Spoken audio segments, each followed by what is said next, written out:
Hi everyone again. Selamat siang. Uh, Dear guests, Russian and Indonesian. It's my great pleasure to start this session. Thank you. I would like to welcome here on our Russian-Indonesian Technology Day. Unfortunately, online, as all conferences this year, but hope to see everyone offline soon. My name is Renat Zakiev. I'm regional director of Tech Global. We're like Russian ICT public development institution, helping Russian companies to enter new markets all around the world. This event is warmly and jointly organized by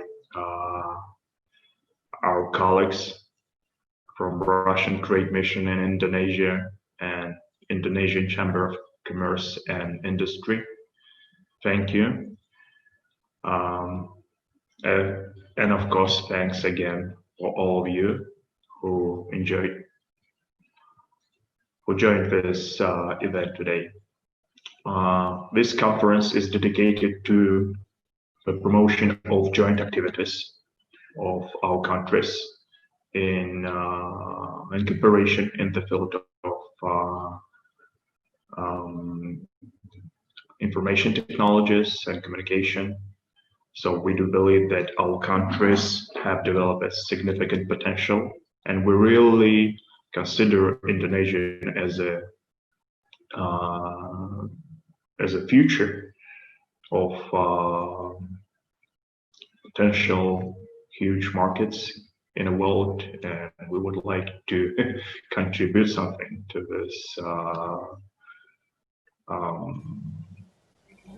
this opportunity.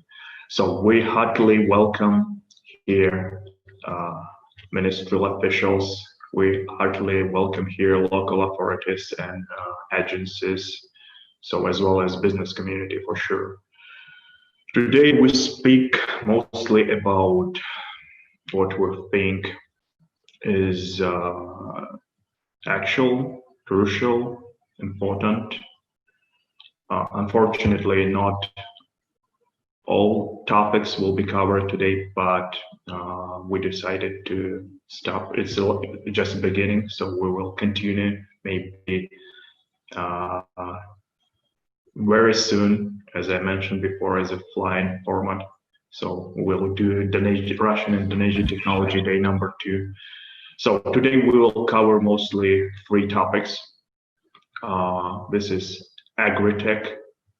So all modern ICT technologies used in agri-technology sector. So this is educational aspect, topic of edtech. So this is like a modern formats of using ICT in education, school education, university education, online courses, different platforms. All we will try to cover this one. And the last one, but not the less important, is the topic we called it managing risk throughout pandemic. So this is all technology we can use nowadays to overcome these difficulties. So this is remote work instruments. This is different analytics systems. This is automation system. So we will cover this one under the topic of managing risk throughout pandemic. This will be interesting. So right now I would like to open the official session, and I would like to welcome our keynote speakers. So today opening keynote will be delivered by my colleagues. So I would like to welcome Mr. Didi Dratam, Chairman of Russian Committee, Indonesian Chamber of Commerce and Industry. Welcome, Dadin. Hi, thank you very much, Renat. Thank you, colleagues, ladies and gentlemen, distinguished guests, my colleague and friend, Pak Sergei Rasomachov of the Trade Representative Office in Jakarta. Good afternoon in Jakarta, good morning in Moscow. My name is Didi Tratam. I head the Russia Committee of the Chamber of Commerce of Indonesia. And I'm going to speak a little bit about doing IT business in Indonesia today. So, of course, one of our tasks is to facilitate the cooperation of Indonesian and Russian companies, also to facilitate Russian companies to participate in the Indonesian market. So as an agenda, I'll talk about Indonesia as a potential IT market in a macro sense.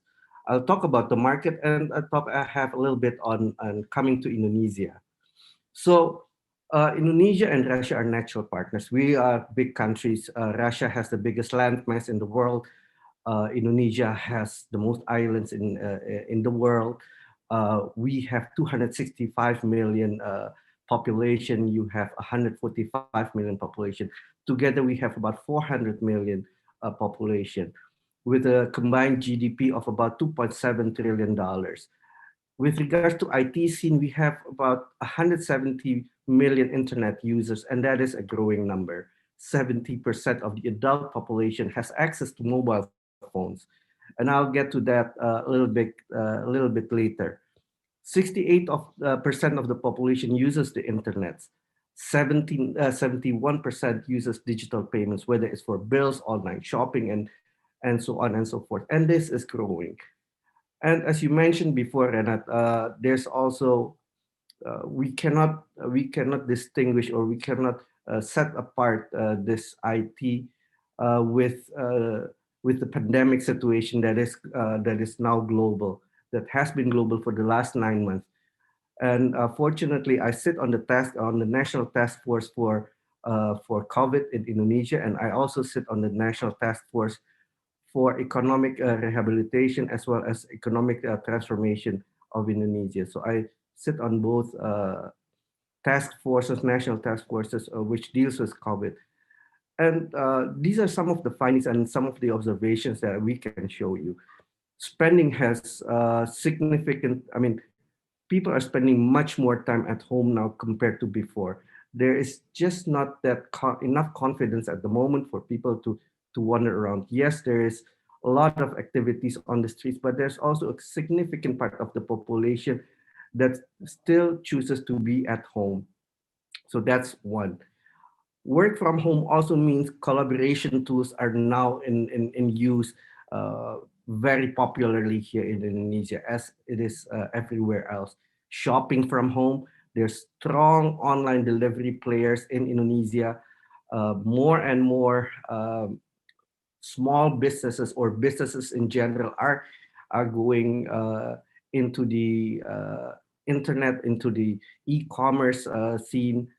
Education until today is still, for the most part, being done online. And that is also a significant factor. And the government now has, at all levels, recognized the importance of digitalization. And what this has done is that it's accelerated all programs that are related to digital infrastructure. The idea of one data, the idea of having one single platform for all government data, ecosystems within the government for commercial transaction has sprung up now and is being developed as well. Now, if you look at the market in Indonesia, you can basically divide it into three markets. First is the government market. That's the business to government. These are products like smart city, e-government, that type of products. And the players here are central government, because we have different levels of government. So central government, provincial government, regencies, cities. And what you need to also take care and to look at is the budget cycle. If you deal with the government, you look at the budget cycle, because the budget cycle is usually determined about half a year before the calendar year. So for instance, for 2021, the budget has been done, let's say in June. Well, the final decision is usually in August, but you start deliberations in April or May. Corporate is B2B. So B2B, the products here in questions are digital solutions, collaboration tools, logistics, and what have you. And the focus is more on reach and efficiency. How many people can you reach? How does it improve efficiency? Relationship is important as it is in government. Well, in government it is very important, but for corporate it is also important. And I would also put in here government state-owned enterprises. They are very active these days in the digital scene. uh, Companies such as Telcom, companies such as PLN, are in a way are in a way involved in this. Then you have also the third market. The third market would be the B2C market, or the business to consumer market. And here we are talking about e-commerce, e-marketing, fitness apps, digital entertainment, what have you, work from home utilities, online education, telemedicine. Telemedicine is also getting important because we have too few physicians that are for the number of people that are here in Indonesia.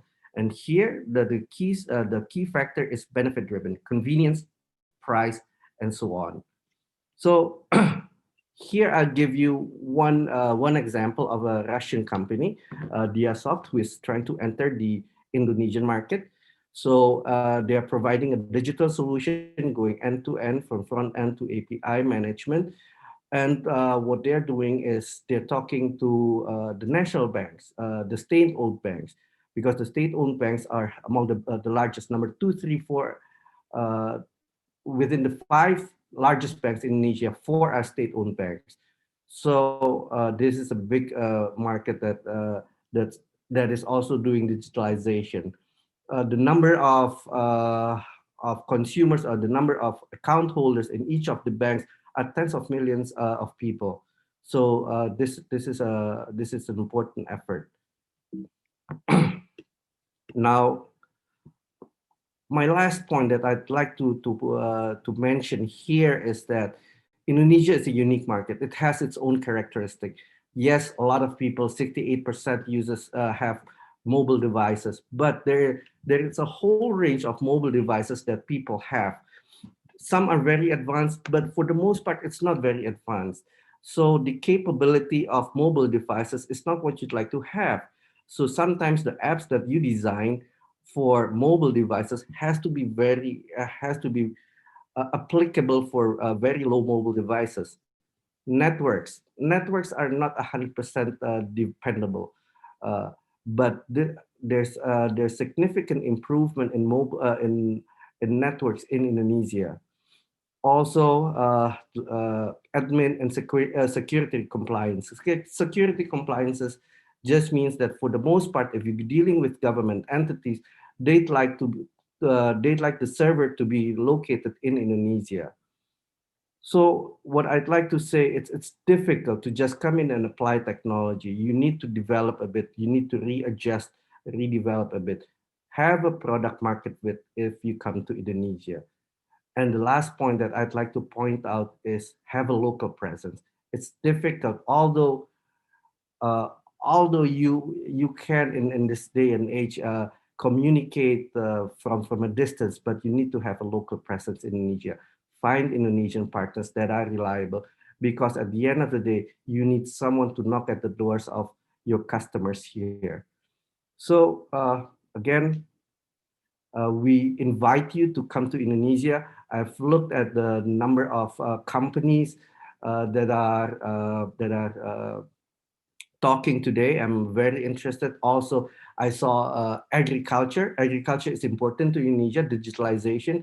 to optimize food production in Indonesia is important, because we also learned from this COVID crisis that we have to grow more locally. We have to be more independent in producing food, and technology would be important. And we know that Russia has technologies that are relevant to this. So again, closing this, I'd like to thank all of you that are participating in this webinar. And thank you again, Renat, and good afternoon.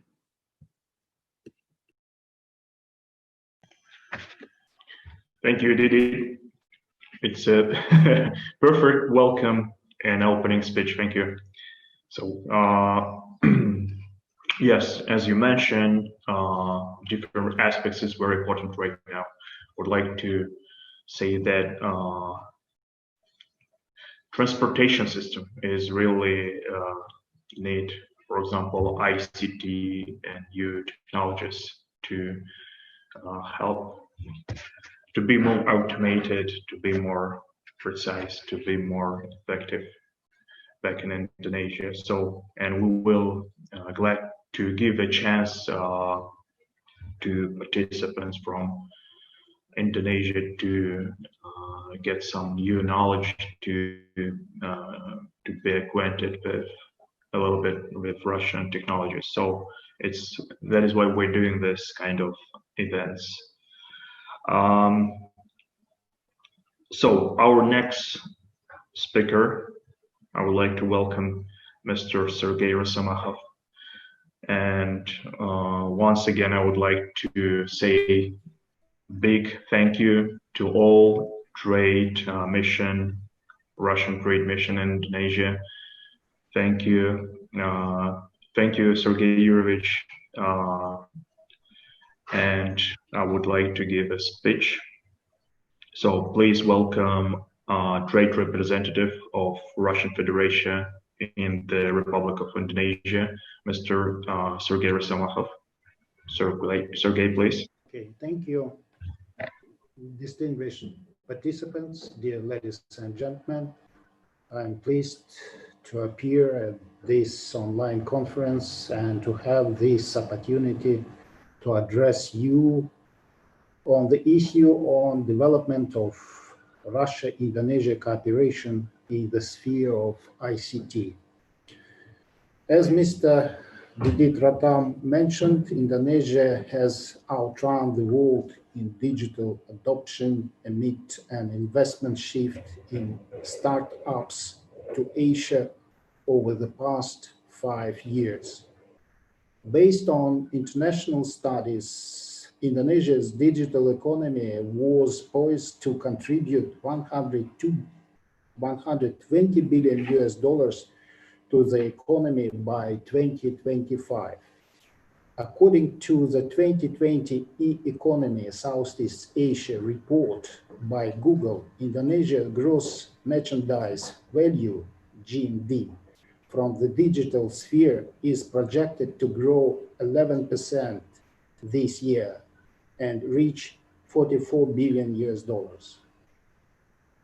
Investment in Indonesia internet sector reached 2.8 billion US dollars in the first half this year, comparing with 1.8 billion US dollars in the same period of last year. This is increase taking place despite COVID-19 pandemic. According to the startup data provider Startup Ranking, there are now more than 1,700 startup companies operating a wide range of businesses, such as ride-hailing services, retail and payment gateways here. 5 Indonesian startups are valued at more than 1 billion US dollars. Ride-hailing company Gojek, travel booking firm Traveloka, e-commerce outlets Bukalapak and Tokopedia, and e-wallet provider Ovo. Only the United Kingdom, India, and the US have more startup companies than Indonesia.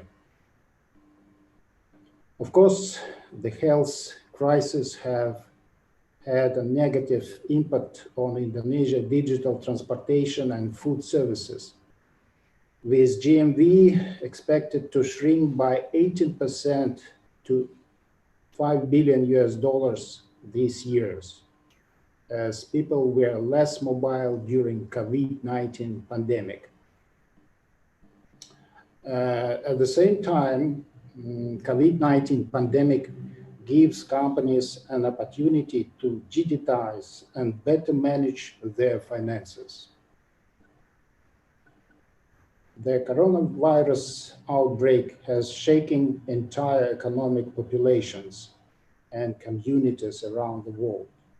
With more people staying in and working from home, the industry is witnessing how the global health crisis has spurred companies and banks to embrace digital services and coping with lockdown measures. Public-private scheme carried out by Indonesian government to develop ICT infrastructure can be used as a reference for other countries. The PPP is a creative approach to connect more than 500 regions in the archipelago through Palapa Ring broadband projects. Impressive digital boost in Indonesia creates good opportunities for development of cooperation between companies of the two countries in the sphere of ICT. Russian organizations and firms have vast experience in application development, basic coding, cybersecurity, cloud technology, automation technology, or artificial intelligence. Cybersecurity is one of the perspective sphere of bilateral cooperation. Sophisticated software will help to curb the spread of hoaxes and false information, as well as illegal access hacking, interception, misuse of devices. Cloud technology has become one way for local businesses to cut IT costs, especially for data storage. The technology essentially allows users to store data and programs on remote servers, thereby reducing costs related to, for instance, hardware maintenance, cybersecurity, and server assembly. Smart city technologies and applications help cities to change into a greener, safer, and effectively planned urban environment. It is no surprise then that the smart city model is proving successful, with over 5 smart cities around the world using smart technologies to improve the quality of life of these residents. Russian companies, I believe, can also help Indonesian counterparts to develop high quality common application that can be used by government institutions for their systems of business processes, procurement, and tax. From my office, from the Russian trade representation based in Jakarta, we are ready to assist interested Russian organizations and companies, as well as their Indonesian partners, to promote and to develop modern IT technologies in bilateral cooperation. In conclusion, I would like to wish all the participants much happiness and success in their business. Thank you. Thank you, Sergey Yurich. So I would like to welcome next speaker. This is my colleague, George Mikaberidze, General Director of Russia-Infocom Invest, as you know it, Tech Global. Please, George. Yes, hello. We're welcoming you with your keynote speech. Thank you, Renat. So I would like to greet all the participants, say Dobry den, hello to everyone. I would like to say thank to Mr. Didim Ratam and to Mr. Sergey Rosomachov for the opportunity to present Russian ICT solutions. Let me say a few words about Tech Global. Due to the success of Russia in digital transformation, as well as due to the active development of Russian IT companies globally, many requests from other countries began to arrive at G2G level. And the government of the Russian Federation decided to create Tech Global. Our only shareholder is the Ministry of Communication of the Russian Federation. Tech Global is one window to Russian IT technologies. Tech Global works with more than 100 Russian IT companies that already sell their solutions and cooperate with more than 140 countries around the globe. What are these solutions? It's e-government, digital education, digital medicine, digital agriculture, cybersecurity, smart city, 5G, and others. Russia historically has a good technical school. There are more than 305 technical universities in the country, more than 924 research centers, and more than 1,000 companies in the field of IT, which made it possible to achieve the following results. Russia is #1 country in the world in implementation of AI into manufacturing. We all understand that such implementation increases the economic efficiency of enterprises, including state-owned enterprises. In 2018, Moscow took first place in the world in the United Nations ranking among smart cities, which indicates the high level of the provision of digital services to the citizens. Russia is among top countries in terms of cybersecurity. It is clear that cybersecurity is the biggest challenge for the upcoming decade. The country has over 25 years of experience in building digital sovereignty, and we will talk about this a little bit later. We are here today to talk about technology opportunities and how they can help solving our problems in digital transformation, or how the solutions can protect the digital infrastructure of the state. What will happen next after this event? Tech Global will help to build the digital transformation process, select those competitive solutions that are most suitable for these tasks, and we will also discuss the funding that may be required to implement these solutions. This approach has benefits for all parties. The government receives consulting on digital transformation from specialists from the IT industry who has already implemented similar projects. The government gets a set of independent IT solutions that really shape its digital sovereignty. Integrators and IT companies get reliable partners, solution providers, and the ability to create white label solution or even localized solutions for the local market.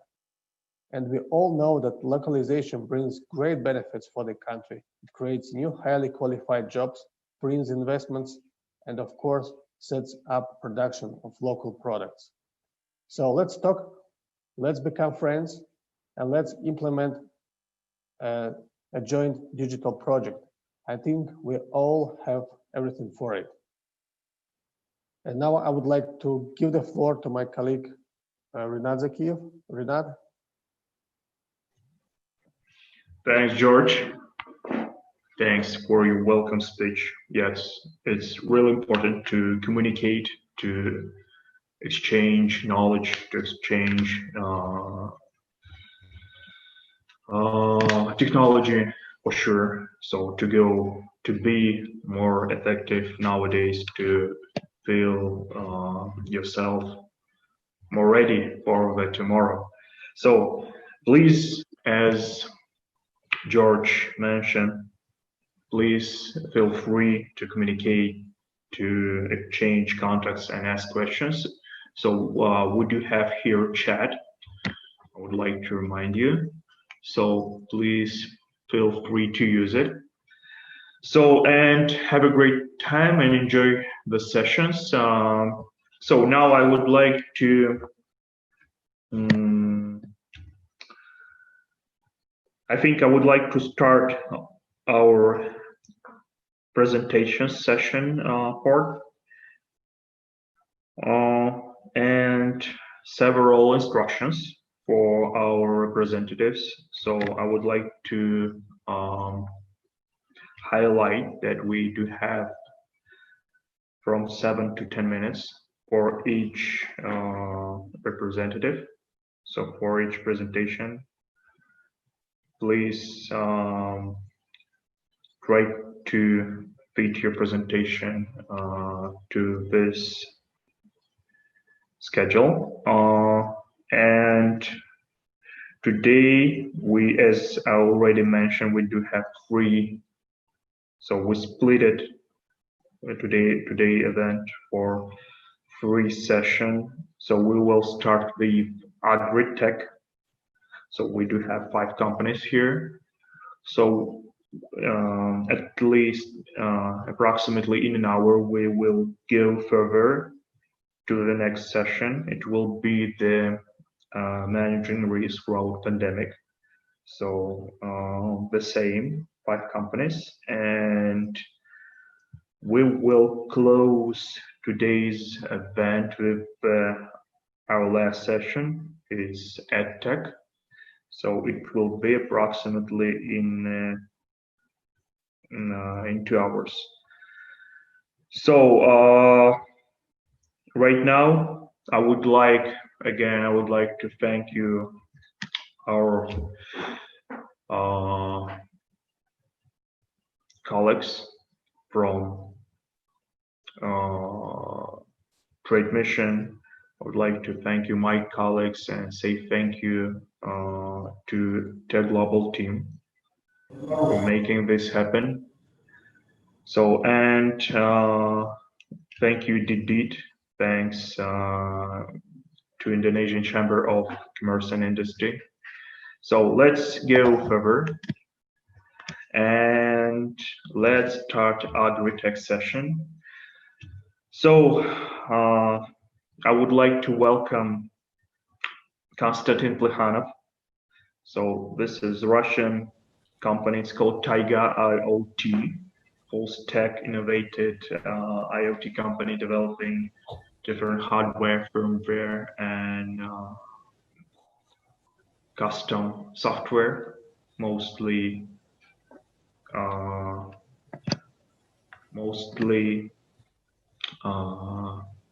bonded with IoT technology. So this is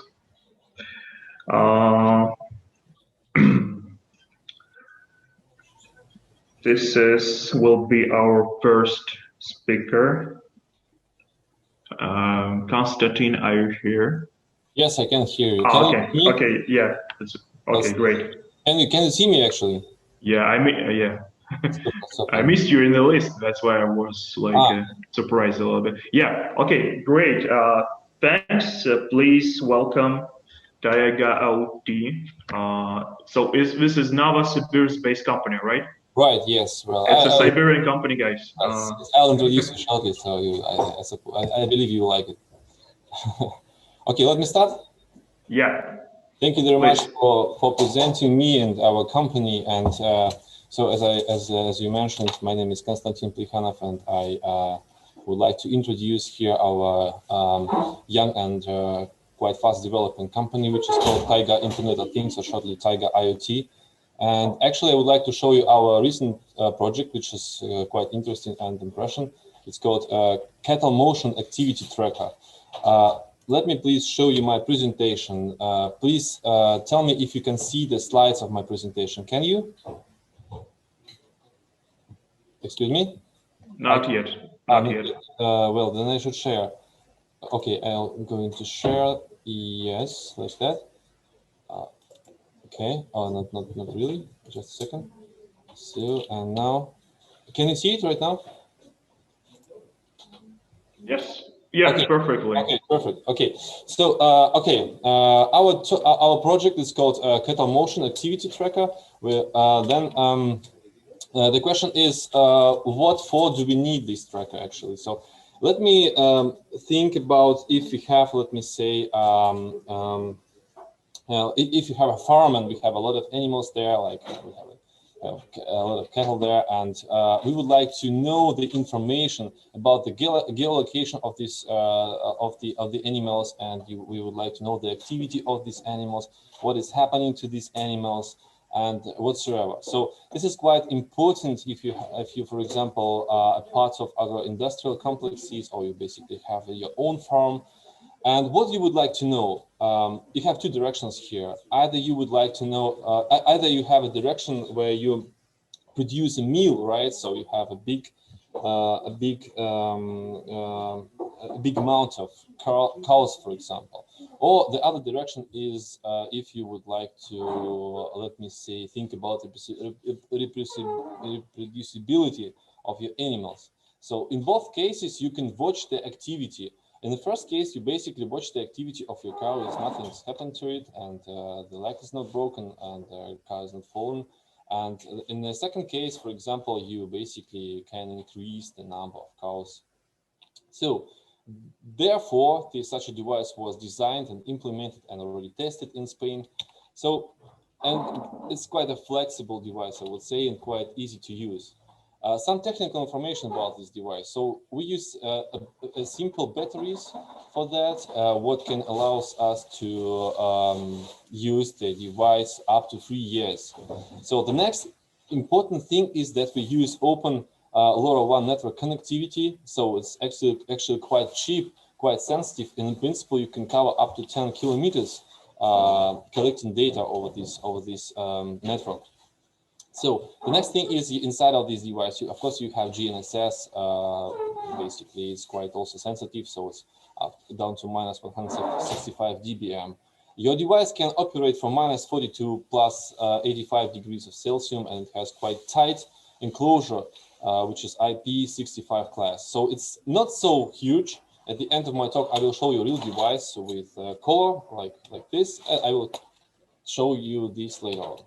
So how does it work? So basically, you have a car, you have a unit cattle, and you collect data of this car. So you basically receive the gear position of the car, you receive the activity over there, you receive the data activity over the accelerometer. So you send the data over the LoRaWAN network to some cloud server, then you basically receive it on your IoT platform using your PC or smartphone or whatsoever. So it's quite flexible and easy to use, let me say, device. So what does happen if, for example, your car is out of coverage area of LoRaWAN network? So it happens following. So we collect the data inside of the device, and as soon as your animal is inside of your covering area, so immediately all the data going to be sent to the base station, and you basically again receive all the data about your animal. So in principle, as I mentioned before, so the GNSS and the LP1 network is quite actually cheap, so the device is not going to be expensive.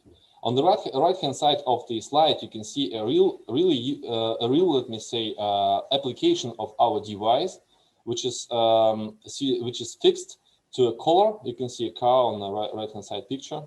This picture is made in Spain, so this is a really using, let me say, application for our device.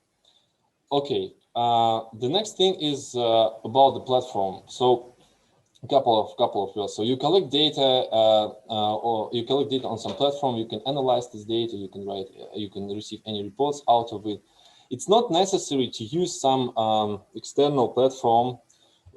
You can basically have your own base station. You can basically have your own LoRaWAN base station on your farm, and you can collect data inside of your base station, and you can use platforms just locally. It's not it's not needed to use some additional platform and paid additional cost for it. And on this picture, on this slide, you can see there just basic information, main, let me say, information about the about your animal. So you can see photo of your animal because it has its own identification number. It has, let me say, photo, and then you can see all the parameters you need. You can see a location of your animal. You can see the activity on the picture which is situated on the downside of your slide. You can see the activity. So basically in a time frame. So.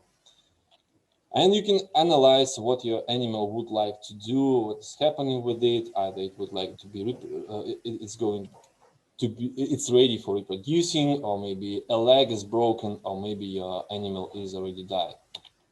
So, okay, let me shortly conclude because I would like to be in a time frame. So, yes, and as I told you, our company, it's called Taiga IoT, and we are welcomed for any questions, for any collaboration. Thank you very much. Hello. Thanks. Thank you, Konstantin. So it was like a fast overview. Thank you for this. Very interesting.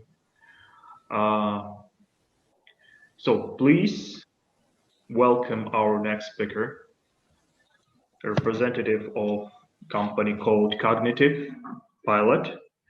Please, Alfia Kayumova.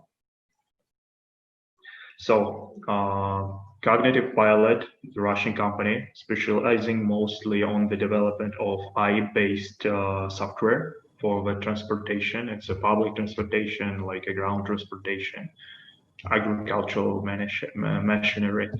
So please, Alfia, we're welcoming you. Try to share your, yep, it's good. Just a second. Well, good afternoon, dear ladies and gentlemen. My name is Alfia Kayumova, and today I would like to introduce you with Cognitive Pilot company and technologies that we develop inside our company. So first of all, I would like to mention that we are not startup at all. Our company was founded more than 25 years ago, and since that time, we've been supplying one of the biggest and well-known OEMs around the world. Right now, we have wide range portfolio of our solutions that we implies in different industries such as railway, city transportation, passenger vehicle, commercial vehicles. But today I would like to tell you a bit more about our solution for agricultural industry. Right now we have more than 100 employees, around 4 offices. We have headquarters in Netherlands, but anyway, all R&D offices are in Russia. Regarding our solution, harvesting process has always been complicated. Crop maturity and weather conditions should be at the same page to make the perfect window for harvesting. For example, this season in Russia, the harvesting period decreased twice because of the weather condition. There were so many rains around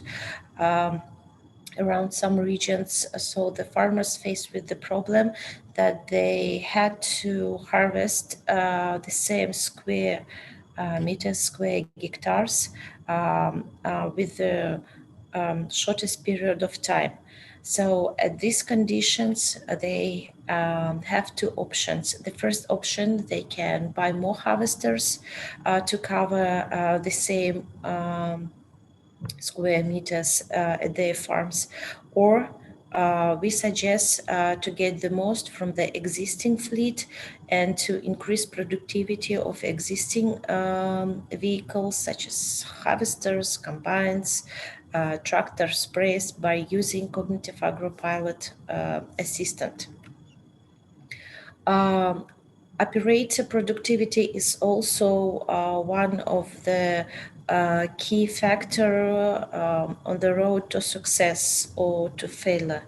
So at the same time, operator has to adjust harvester parameters and also pay attention on the road and any obstacles that surrounds himself and his vehicle.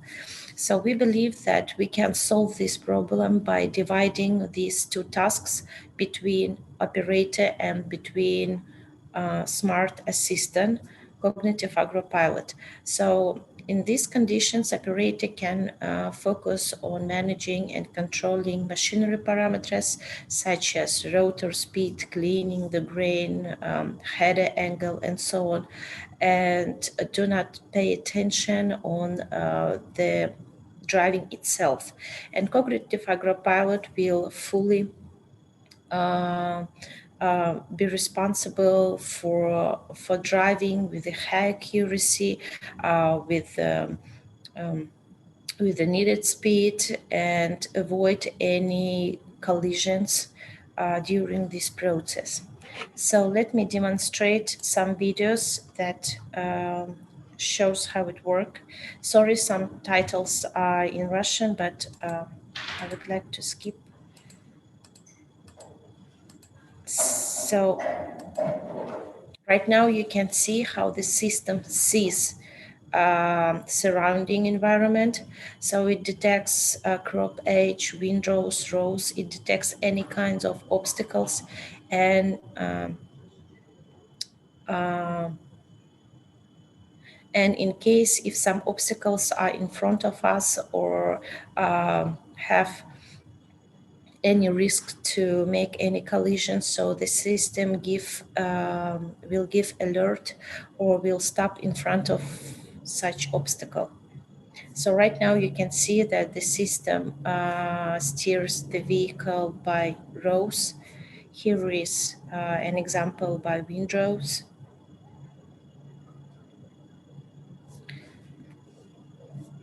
This year we embedded the system in more than 350 vehicles overall. So among our clients are one of the biggest Russian farmers, such as Rusagro, that has more than 600,000 hectares, Econiva, Agro Holding Step, group of companies, Resource, and so on. We covered many weather conditions. We have a lot of crops inside our system. So cognitive agropilot can harvest soy, rice, corn, sunflower, buckwheat, rye, oats, and it also can be embedded into any kind of harvesters, such as one of the most popular is John Deere, Case New Holland, Cal Class, Akko, and Russian OEM Russelmash. As I told earlier, the system has key driving modes such as driving by rows, by windrows, by edge, and detects and avoid obstacles. The system consists of several hardware parts, and the main one is a neuroprocessor that analyze the situation around the vehicle on board. The system also has a video camera that extracts this data, some monitors that shows what's happening right now with the system and with environment around it, and some other parts. We and our dealers can easily embed the system, install, and calibrate during maximum 2 days. So what is your benefits? First of all, you can increase daily output and do not pay attention on the operator skill set. Moreover, you can also decrease the harvesting time because cognitive agropilot holds 10 centimeters maximum grip at all times.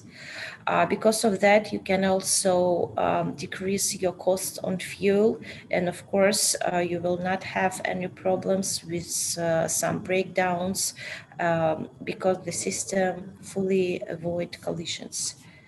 So thank you so much for your attention. If you have any questions, you can drop me email or you can call me. Thanks again. Thank you, Alfia. Thanks for your presentation. So it's amazing how world changing right now. So within the next 20 years, it will change definitely. So companies should adapt. Even this kind of conservative sector as agriculture should adapt to be profit. Thank you, Alfia. Thank you. Really interesting systems and technology. So new world, new technology. So let's go further. So our next speaker is Vasily Lukashev, the company called FIXAR. It's not just the usual drones. So this is company producing professional UAVs, unmanned aerial vehicles. So with a huge range of different industrial applications. So from oil and gas to agriculture, construction, right? So, and please, Vasily. Hello, dear colleagues. Thank you, Renat, for being here and for having the ability to present our company here. So let me share my screen.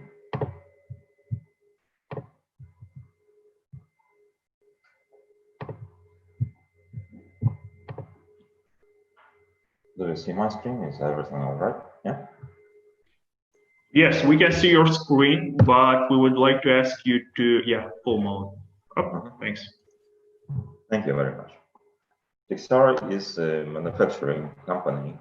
The professional drones for the industrial needs is what we've done. And our drones are used not just for aerial photography, but also for the industrial markets, such markets as agriculture. When we speak about agricultural activities using drones, it means that we collect precise data and we find the problematic areas on the fields. We do it very fast and very precise, and we help to increase the productivity in the terms of organic farming.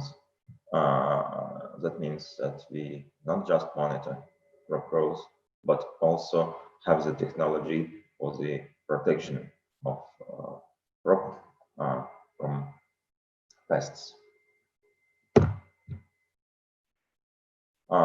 FIXAR is safe and easy to use, and as the technical vehicle, the drone itself has the ability of terrain tracking algorithms.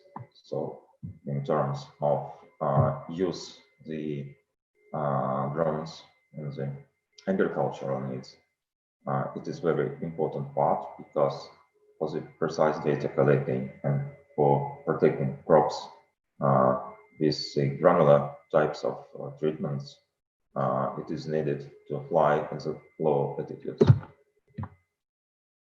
So we speak of different phases: the monitoring, the processes optimization, and increasing the crop production.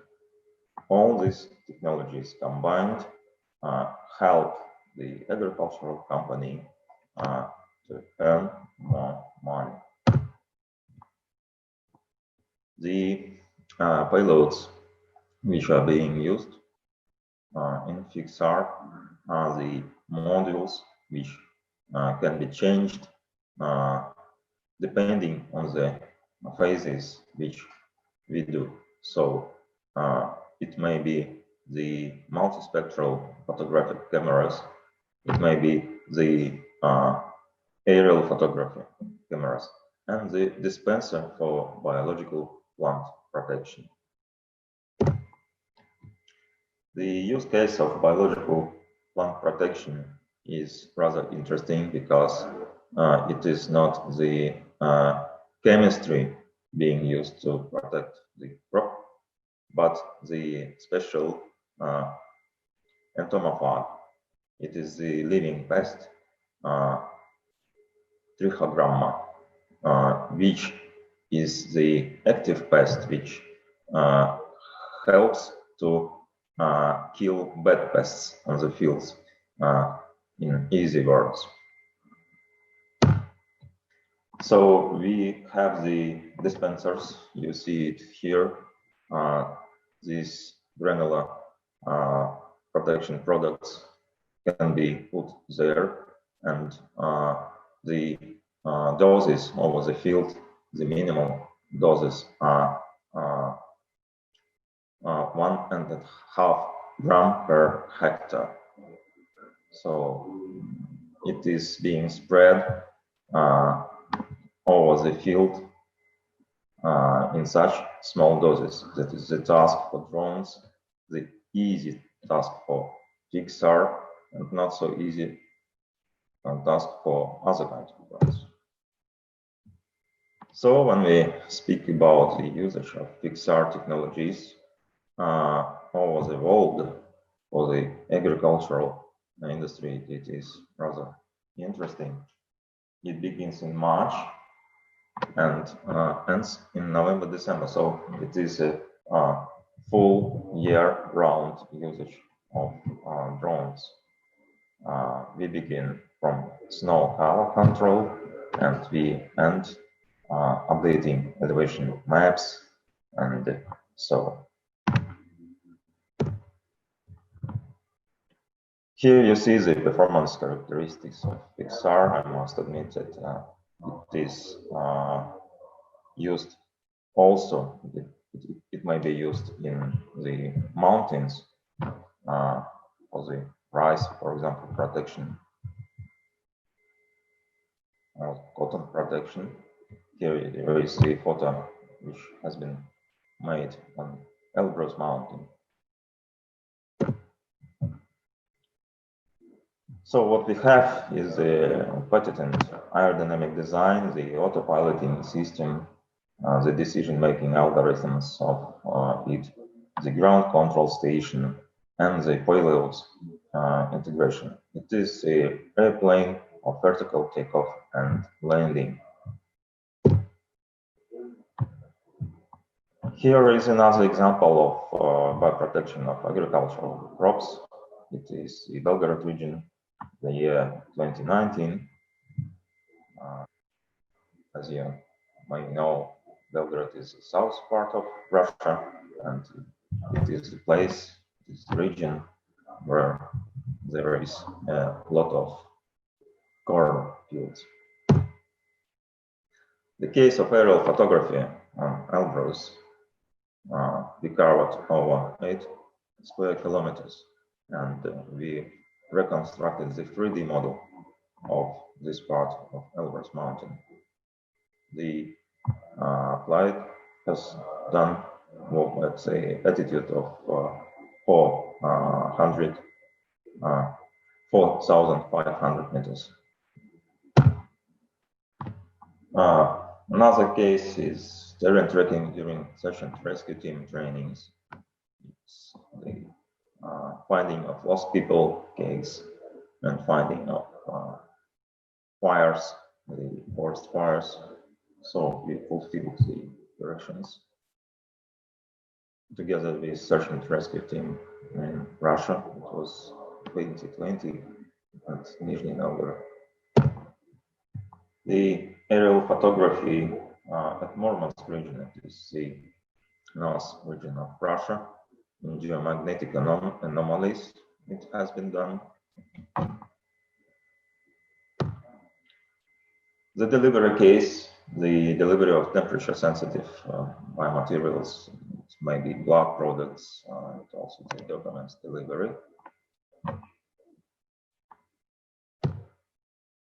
So, thank you very much. I'm ready to answer your questions, if any.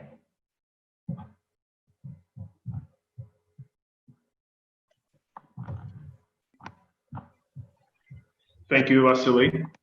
Thanks for case studies. Very interesting, actually, when like a presenters use a case study slides in their presentation. Thank you, Vasily. So, yes, as Vasily mentioned, dear guests, don't forget that we do have like a joint chat.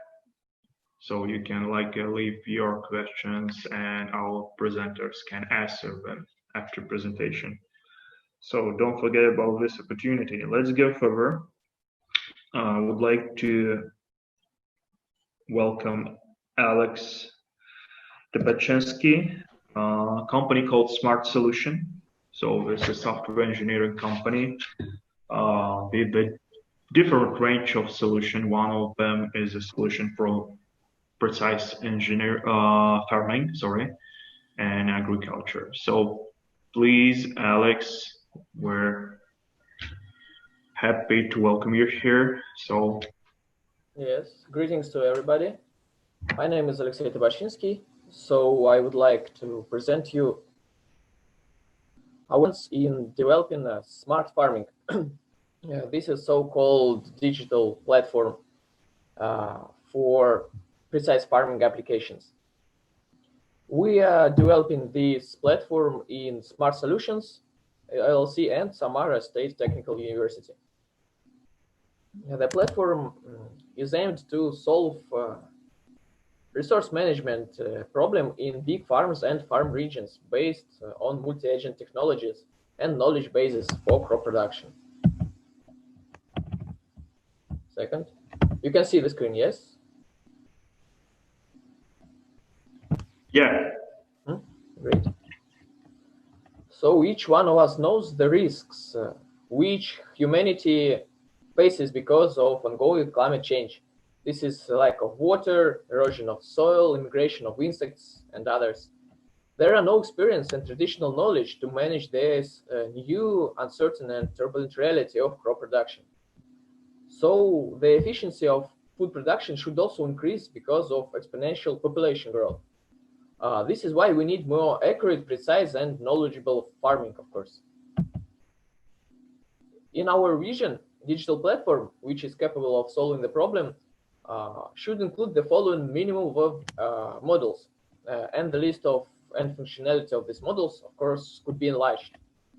We have collected a knowledge base of modern agricultural practices and methods for precise farming.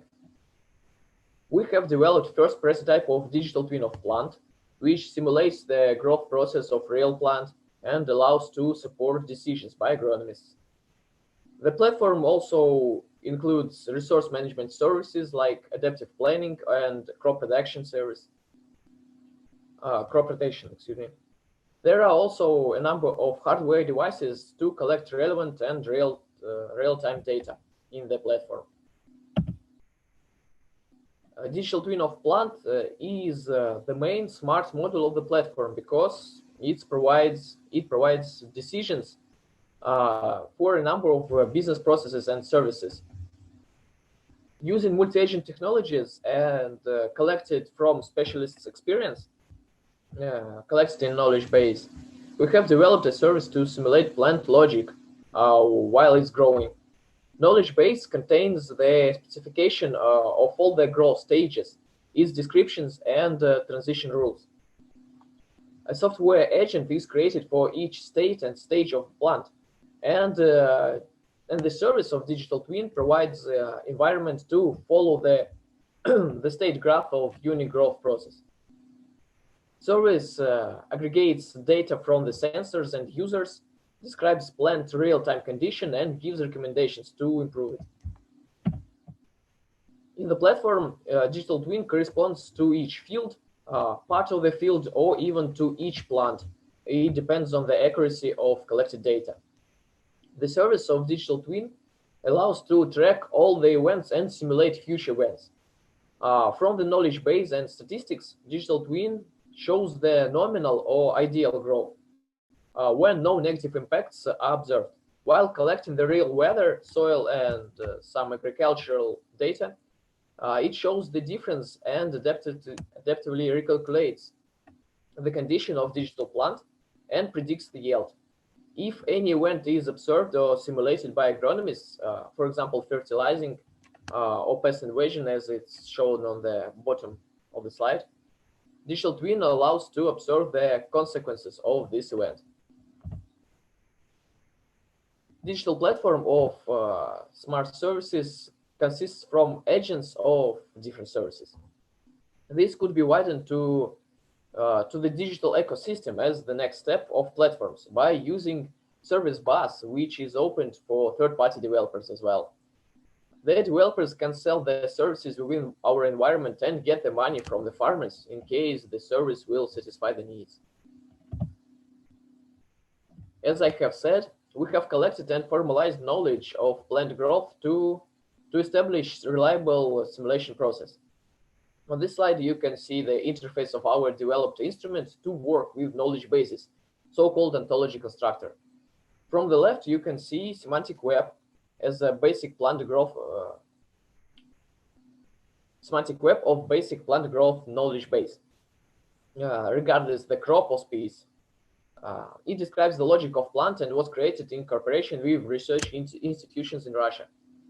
From the right, you can see a page of winter wheat description with its relations and attributes. You can see that knowledge base can be easily modified by non-IT users, and each agronomist can easily add new knowledge to the knowledge base for further usage. So in our developed digital platform, which is already used in a big enterprise of crop production in Russia, the whole process of the farm could be guided. Key functionality of the platform includes a specification of the fields, history, and resources of the farm, like ERM, resource management solution, multi-level monitoring of the fields, like real-time collection of space images of remote sensing images from the UAV images and so on. Machinery tracker, for example, for precise farming applications. Management of the agricultural resources, like, as I have said, crop rotation, operational planning, and so on. Starting from enterprise description and stock taking, like the fields, departments, employers, vehicles, and so on. The user of the platform can manage crops by everyday automatic analysis of field and digital twin condition. Plan the field operations for precise and common also vehicles, to make the roads, to make the, how to say, differential, to plan the roads and to track if the vehicle follows the roads or not, and monitor the results of the farm to optimize the costs. Here are also some screens, as on the previous slide. Here is the data collected from the fields, which is going to digital twin of plant. Here you can see that we're using results of multispectral shots of NDVI indexes, or maybe soil and weather parameters as well. All this data is collected in the digital platform and goes further to the digital twin of plant. To prove the digital twin of plant, to prove the adequacy that digital twin of plant is adequate, we have conducted a few experiments on real data. We have chosen digital twin of wheat, and we have chosen the most commonly used species of wheat that is typical for southern parts of Russia. So we have also integrated we have put climate data for two parts of Samara region, like the southern parts and the northern part of Samara region. And we have so observed the results of simulation, how the wheat will grow on these southern and northern parts of Samar region. As you can see, warmer temperature on the south of the region, of course, leads to faster ripening. Southern wheat is ripened in 323 days, and northern wheat is ripened in 342 days. So these durations of the ripening are equal to actually observed in the fields in the regions. Gantt chart with the growth stages helps us to see the difference. For example, we can see that southern wheat grows faster even on the first stage. It transits to the second stage only in 1 day less. So also the service of digital twin of plant has interface to visualize weather and soil data, not only the growth process. In the service, user also can add any events to see the impact on the plant, like as I have said, putting fertilizers or maybe simulating some weather conditions. So we have added high temperature in the middle of September, while wheat was on the second stage. Accordingly to our plant logic, the wheat ripening faster in 2 days. And the yield estimation, which is shown on the right part of the slide, also improved. So with the red, the initial plan is marked, and our modified plan is marked with blue, and we can see that yield estimation grows a little bit because wheat, of course, needs higher temperature not to lose the harvest. So digital platform also provides planning and resource management services for the farm. In crop rotation planning element, matrix of predecessors and soil condition are considered to help agronomists improve the quality and quantity of the yield. Operational planner schedules machinery for the field's works accordingly to its availability, to its costs of usage and time requirements. Requirements to the employees could also be considered if there are some. In the monitoring service, plan versus fact analysis is available to the user.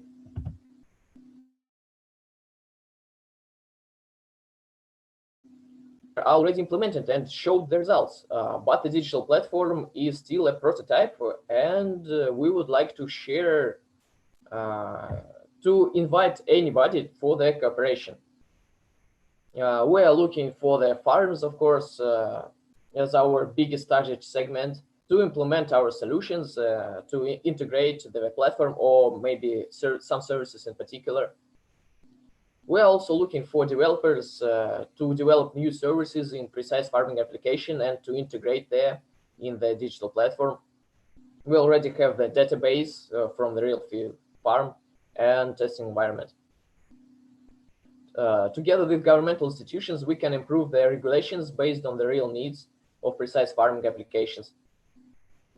And researchers from the institutes and high-tech companies will also be interested in developing state-of-the-art AI methods for our digital twin of plant and maybe some other smart services, as well as collecting knowledge about modern agriculture activities and measures. So also ways of further commercialization also can be discussed further. So thank you, everybody. We're still here. Thank you. Thanks, Alex. Thanks for your presentation. The last in this session, but not the least, company Tila. So here we will have two speakers. So I would like to welcome first Alex Birukov and Artem Skurikhin. So, and they will talk about the farming and agriculture management systems, management platform. So please, Alex, we are welcoming you. So we are all the next one. The first speaker from our side will be Artemy, so can I give him Sure. Artemy. Yes, please let me quickly share my screen. Can you all see it? Yep. Yes. Okay. Smiley face. Yes. So, yes. All right. So first of all, I would like to thank everyone for providing the opportunity to present today. And let's get started, not to waste everyone's time. Throughout years of working with farmers, we have found one very interesting and at the same time very sad commonality. So all the farming data is still captured on paper. So that's how what you see now on the screen is how the data is captured on the farm. So this is a huge problem for global agriculture, as well as each and every farmer of every size in particular. We at Tilo are solving this problem. So the solutions beyond paper, which are currently in use, are best to say suboptimal and can't fully address the issue. From what we've seen, messaging apps are used to communicate and share the farming data, which then results obviously in its loss, unless it's transferred into Excel and the like programs. Obviously, that's a clear duplication of work and is inefficient and time consuming, and obviously it's annoying as well. As a result, this poses many challenges for farmers because of the lack of visibility and control of what's happening at the farm. So we would like to help farmers optimize their processes through a use of historical farming data and its analysis for a more informed decision-making to help farmers achieve more. We make data simple for them. There is no need to be a data scientist. So all the farmer needs essentially is a smartphone. Through a simple tap of a button, the data is inputted, it's shared across the team, and it gets saved in the cloud. So how it works, you simply initiate your own workspace, which is essentially your farm, invite your team members, connect with them, and then create what we call a task. So a task is essentially a scheduled data package containing information about a specific activity, which could really be anything you need it to be, starting from a data package about fuel consumption, attendance, fertigation, and the list goes on, you name it. Once the data is collected, we transform it into insights, which provide more visibility and understanding, since those are based on real data.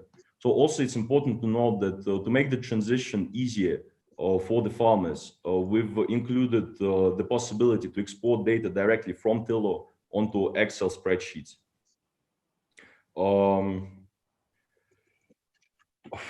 We are making a collaboration platform for agriculture, and we aim not only to connect people from the inside the farm, but also connect people from the outside the farm who are participating in the farming processes, such as agronomists and or chemical producers through on-the-field data collection. It is really important to note that Tilo app is not software. It's been created as a platform, and it's been designed to integrate services from third parties and other providers.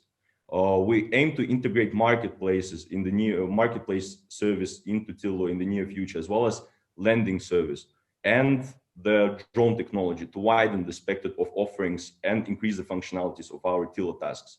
And with regards to drone technology, Mr. Biryukov can tell you more about that. Thank you for listening. Thank you, Artemy.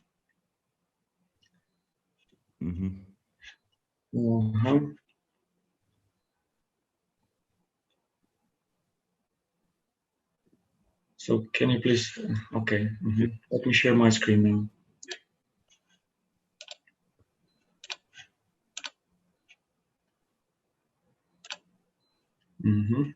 Hello, everybody. So do you see my screen?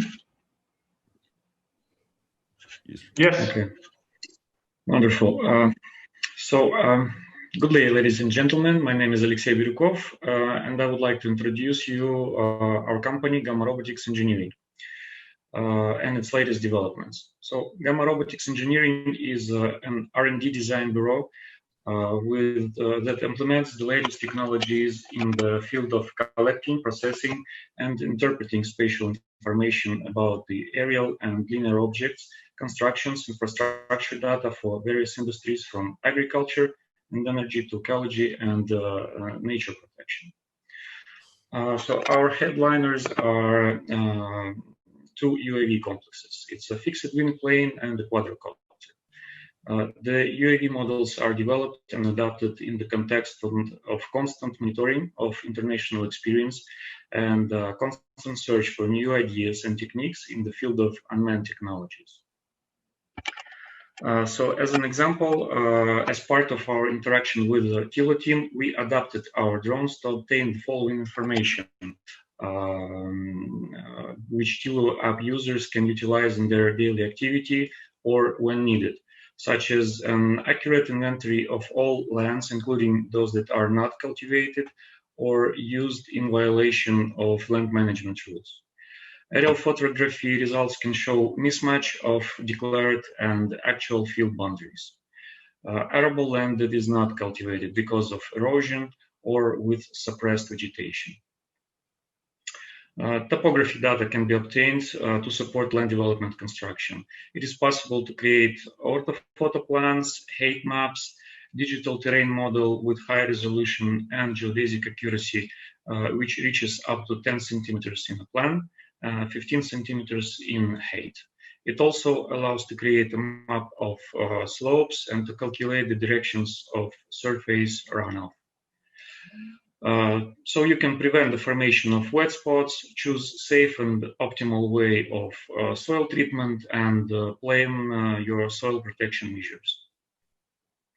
Digital terrain model in conjunction with a height map can be used for vertical planning, simulation of flooding, planning of paddy fields, drawing of hydrological maps, and etc. Through TILO app, our drones can let you monitor your agricultural machinery and fieldwork progress. So real-time video and photo surveillance can be available, including at night. Using multispectral cameras and data processed by specialized software, it is possible to receive vegetation indexes, index maps like NDVI to assess plant development. Based on the received maps, assess starvation of plants. And also aerial photography of agricultural lands and crop condition in a certain time allows the formation of visualized reports that are possible to use in the event of disputable situations. This data can also be saved in TILO app. Now let me introduce you more closely to our complexes. So the exact specifications you can find in the tables of this presentation, which I hope we could be able to send to everybody. I will just stress out our cuddly advantages. So Align V, it's a convertible aircraft that can be launched from any path, whatever it's mountains, forest, swamp, or even ship in the ocean. And it's actually same for takeoff and landing also. Its controlled thrust vector gives it a high maneuverability and controllability, high resistance to wind gusts. Due to use of composite materials, it has high impact and wear resistance. The gimbal suspension allows to apply the payload for various purposes. The simultaneous operation of the autopilot and the computer program based on neural networks allows to operate flight without a GPS sensor, increasing the stability of the UAV operations. It also allows to track targets. Balanced aerodynamic properties ensure precise control, minimize the roll during the aerial photography, and increase resistance to weather conditions. Our own composite material production technology provides improved flight performance, independence from third-party manufacturers, possibility to constantly improve the design, and to manufacture all our own spare parts. So those are some more pictures of this. The next one is Target Q. Target Q is a quadrotor helicopter. It is as well produced from composite materials of our own production technology with all of the listed above advantages. It is equipped with a universal suspension, which with its developed system for damping low-frequency vibrations. The safeness of target queue is ensured by a dual parachute system in addition to the software component and internal self-monitoring system. We have developed and tested two types of target queue complexes. First one is a monitoring complex, which can carry different types of cameras up to 3 kgs for 90 minutes. The second one is cargo complex, which can deliver a target cargo weighing up to 13 kgs to a distance of 10 kilometers. The flight duration is 25 to 75% longer than the same of competitors' UAVs, and as I already said, it's up to 90 minutes. The larger flight radius, it's up to 40 kilometers. And video signal transmission for monitoring is up to 16 kilometers. Okay, some more pictures.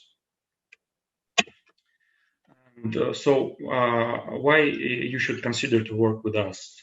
Because we do not stop to develop, and we aim to be the best on the market. So what is our purpose in Indonesia?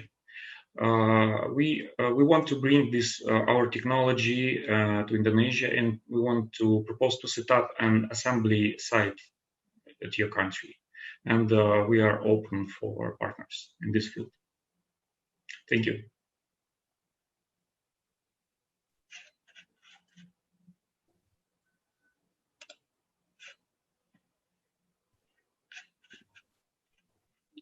Ренат, вас не слышно. Oh, yeah. Thanks, Alex. Thanks, Artemi. Sorry. I would like to close this first session. So we want to be able to have a coffee break. So since we have a pretty tight schedule, so let's have a brief and let's go further. So I would like to, once again, I would like to thank you all participants, and I would like to thank you presenters, speakers of our first session. And as you see, a lot of new technologies coming up, even in this such conservative area as agriculture. So you can use unmanned aerial vehicles, so you can use robots, sensors, mobile applications, so different new technologies. And as it was mentioned in the last presentation, more technologies, more research and development. So don't forget about this one. And research and development can exist without the customer, right, or the client who will gives tasks to researchers. So here's like a good collaboration in terms of research and development.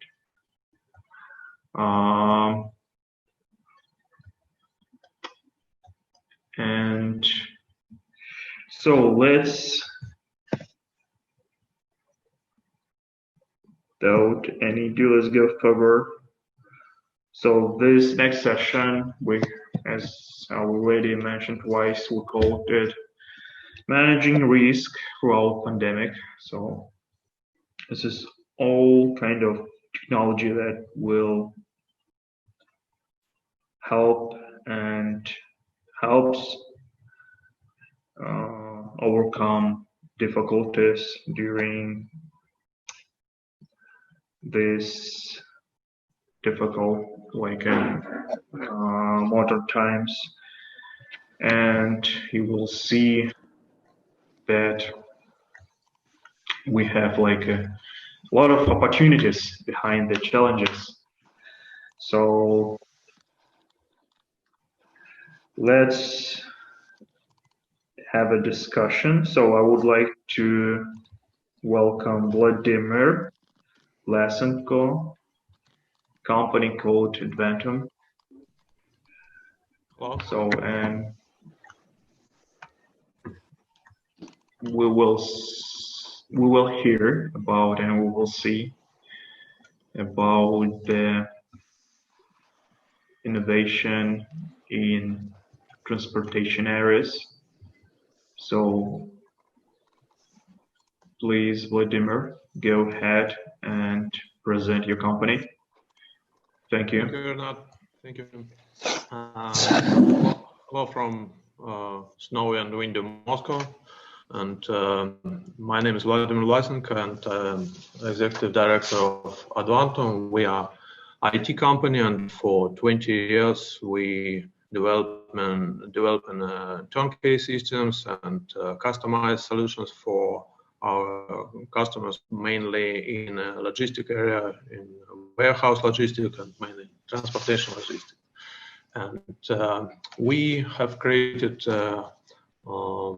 comprehensive ecosystem of IT solutions to provide good quality of transport logistics and cold chain control.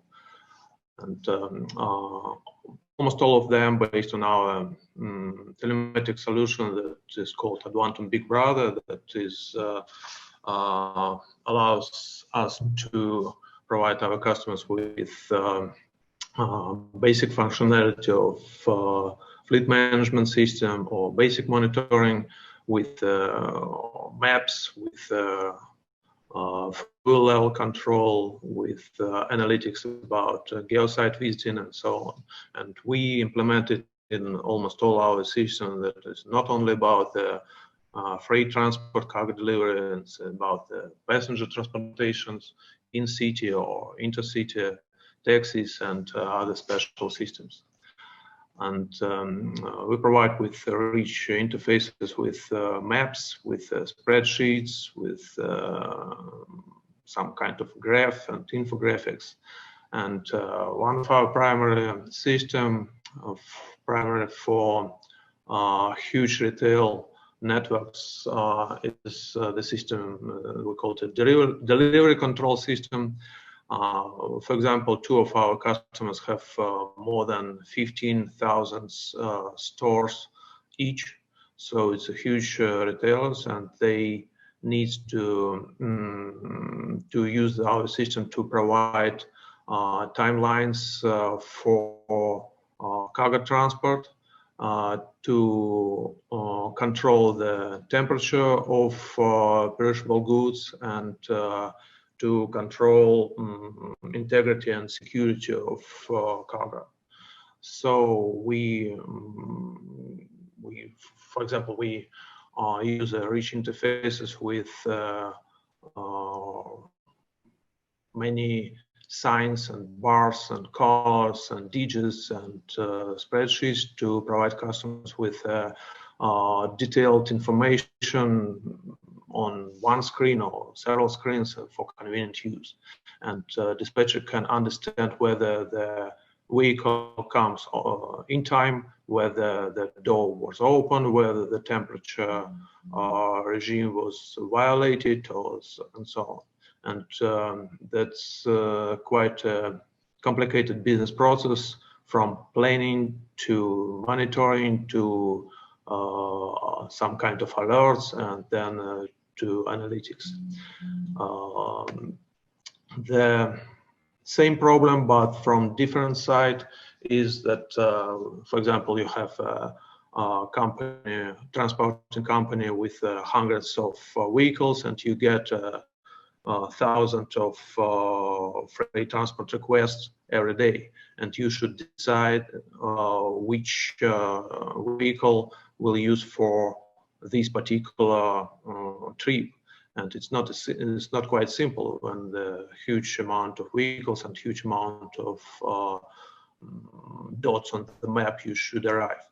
And you should understand that it's not quite clear because every vehicle can have a detailed, some detail about temperature regime and load and all this stuff. And we also provide them with quite a complicated algorithm to decide which vehicle is most suitable for this request, which request can be accomplished successfully, which is not, and so on. And definitely we provide it with a mobile application for driver to make this set of system more Uber-like in a freight transport, and to provide driver the functionality that he needs to understand clearly where he should travel and what he should do. Also the complicated thing that we resolved is the routing. When we have issues with city delivery or intercity transportation, it's not clear how to increase vehicle load, how to optimize cost of traffic, and every 5 or 10% is a huge amount of money that we can make business with more efficient and save our clients money. And also we support them on all stages of this complicated business process, from receiving transfer request to routing to dispatching and then to analytics. This nice slide is about the key performance indicator, and all participants of this process can analyze whether it's good or not, what's going wrong, and analyze whether it's okay in the contents of months or companies or particular trips. And you can drill down and understand the roots of the problems. And the other part of our competence and is about the cold chain control. We create a system of thermofleet. It consists of hardware and software components. It is certified and precise temperature management device that you can use even in a court when nobody can understand who is responsible for violation of temperature regimes for the temperature sensitive products. And this provides also rich functionality about the temperature control, both for trucks and trailers and for warehouses for freezers camera. And the nice thing, the nice option of this device, you can see it here, that we have good connection with freezer itself, and can not only control the temperature of the cargo, but we can understand the state of the freezer and understand how it works, whether it's okay, are there any errors, is it malfunctioning, and so on. So it's a good tool to provide high quality of logistics. These are pictures of our equipment with some options, and also our software with the maps, with bars, and all this stuff. And infographics to clearly analyze whether everything was good for a period, for this particular trip, or at all at the company, and so on. And also these temperature regimes as you see, as you said, these hard times, it's quite a big problem to maintain temperature, to obey temperature regulations. And also we provide our customers, who are our drivers and customers, with mobile application that allows them to control temperature online on every sensor. So we provide the nice sets of applications that are internet-based and provide our customer with tools to save time and money. And that is our point. Thank you.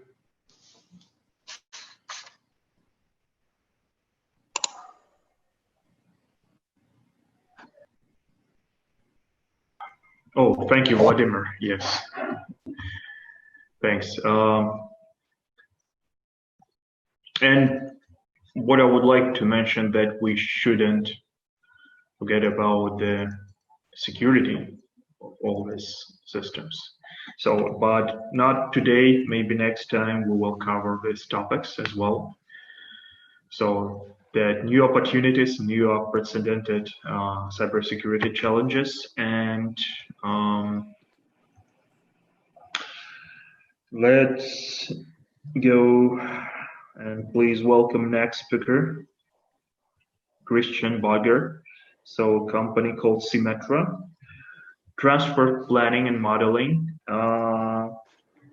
So please, Christian.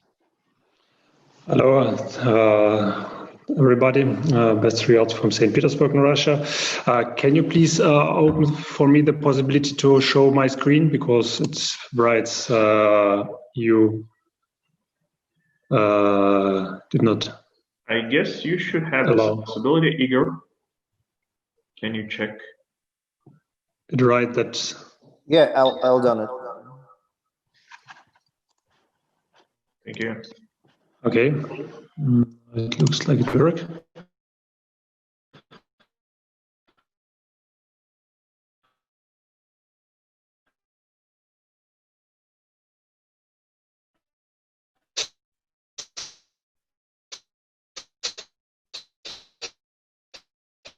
Reduce from for transport flow control for intelligent transport systems, which is already invented in some cities in Russia.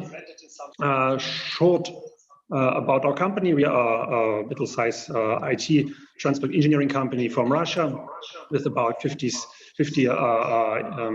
specialists working since 2004 from St. Petersburg. Now we have as well an office since 2014 in Moscow. Working with quite interesting clients like the Ministry of Transport, for whom we have delivered the national transport model of Russia for predicting transport flows in the future, for to make decisions about which projects should be prioritized, and so on. We have worked for the Olympic Games and so on for in transport planning and modeling. So actually the profile of our company is first of all transport planning. That's more like an engineering stuff for cities, for regions, for countries. But as well we have a quite big IT solutions department which develop our own product, which is called Written. Further, we are dealing with research projects. We have some German softwares which we are providing here in Russia in transport planning and transport modeling questions. And we are selling transport data and processing them and analyzing. Our transport models are used quite in a big amount of cities in the Russian Federation, first of all, but we are working as well in abroad. So we have some project. We had some project. Have some projects in Kazakhstan. Now we have a project in Estonia, and we as well are working in the Middle East for transport planning in Dubai City and Qatar. But I would like to present our system, a Written Cube, which has the basic idea of combining transport modelings and on an intelligent basis. So we are trying to unify in transport data, which have cities from several sources, and we make some kind of a cross-platform access through an ordinary browser to all this data, that the city administration can deal with this data much easier, clearer, more convenient, and pleasant for the user. The Written Cube software has 4 main directions. So we have one direction is rolling stock dispatching and monitoring module. There's a module for traffic flow modeling. So that's some kind of a prediction tool of traffic flow predictions. We have a GIS model for transport planning stuff and coordinating of measurements. And last but not least, we have the model for a situational center for cities. So it's something like control of traffic situation, control of traffic lights in a city or region.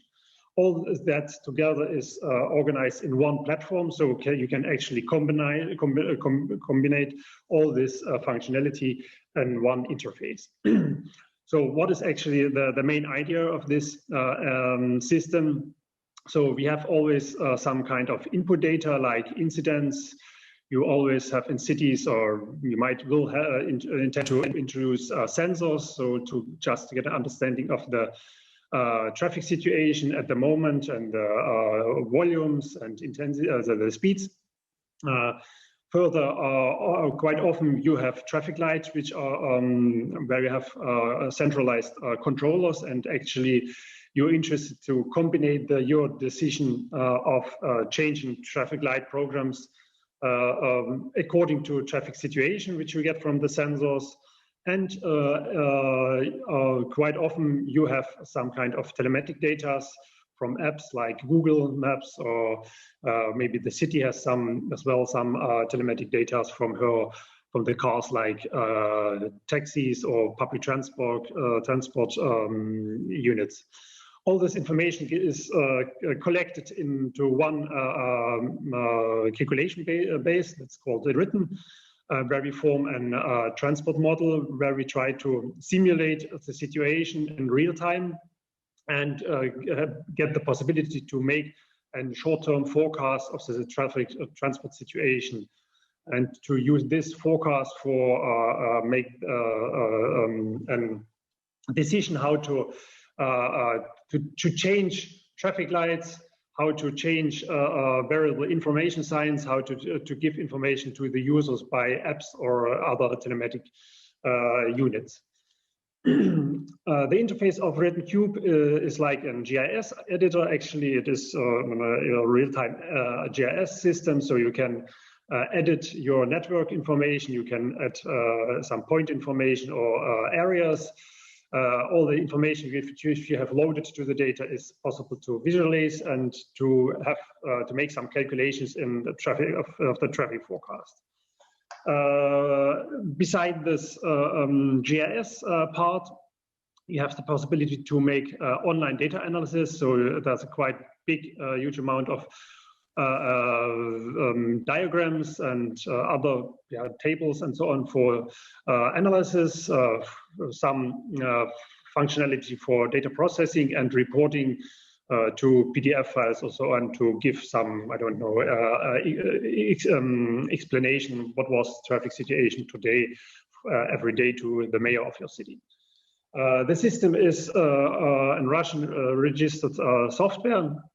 It is quite widely used in the Moscow situational central for traffic situation. And yeah, it is, for example, as well used for taxi monitoring for the Department of Transport in Moscow, and dispatching the vehicles of the Moscow parking control fleet.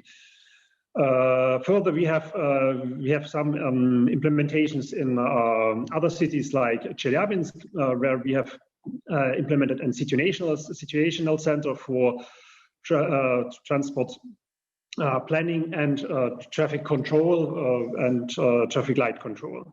Or, like I told, the GIS model, Digital Transport Master Plan, to in the city of Orenburg.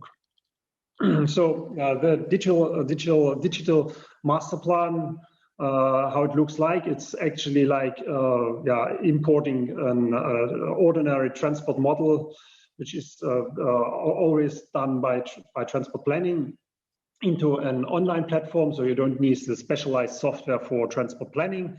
So it's just like a more easier way to show results of transport planning, to make some minor changes, and to see which measurements will be introduced by which year from the city administration. So it's like something like a control tool for the city administration.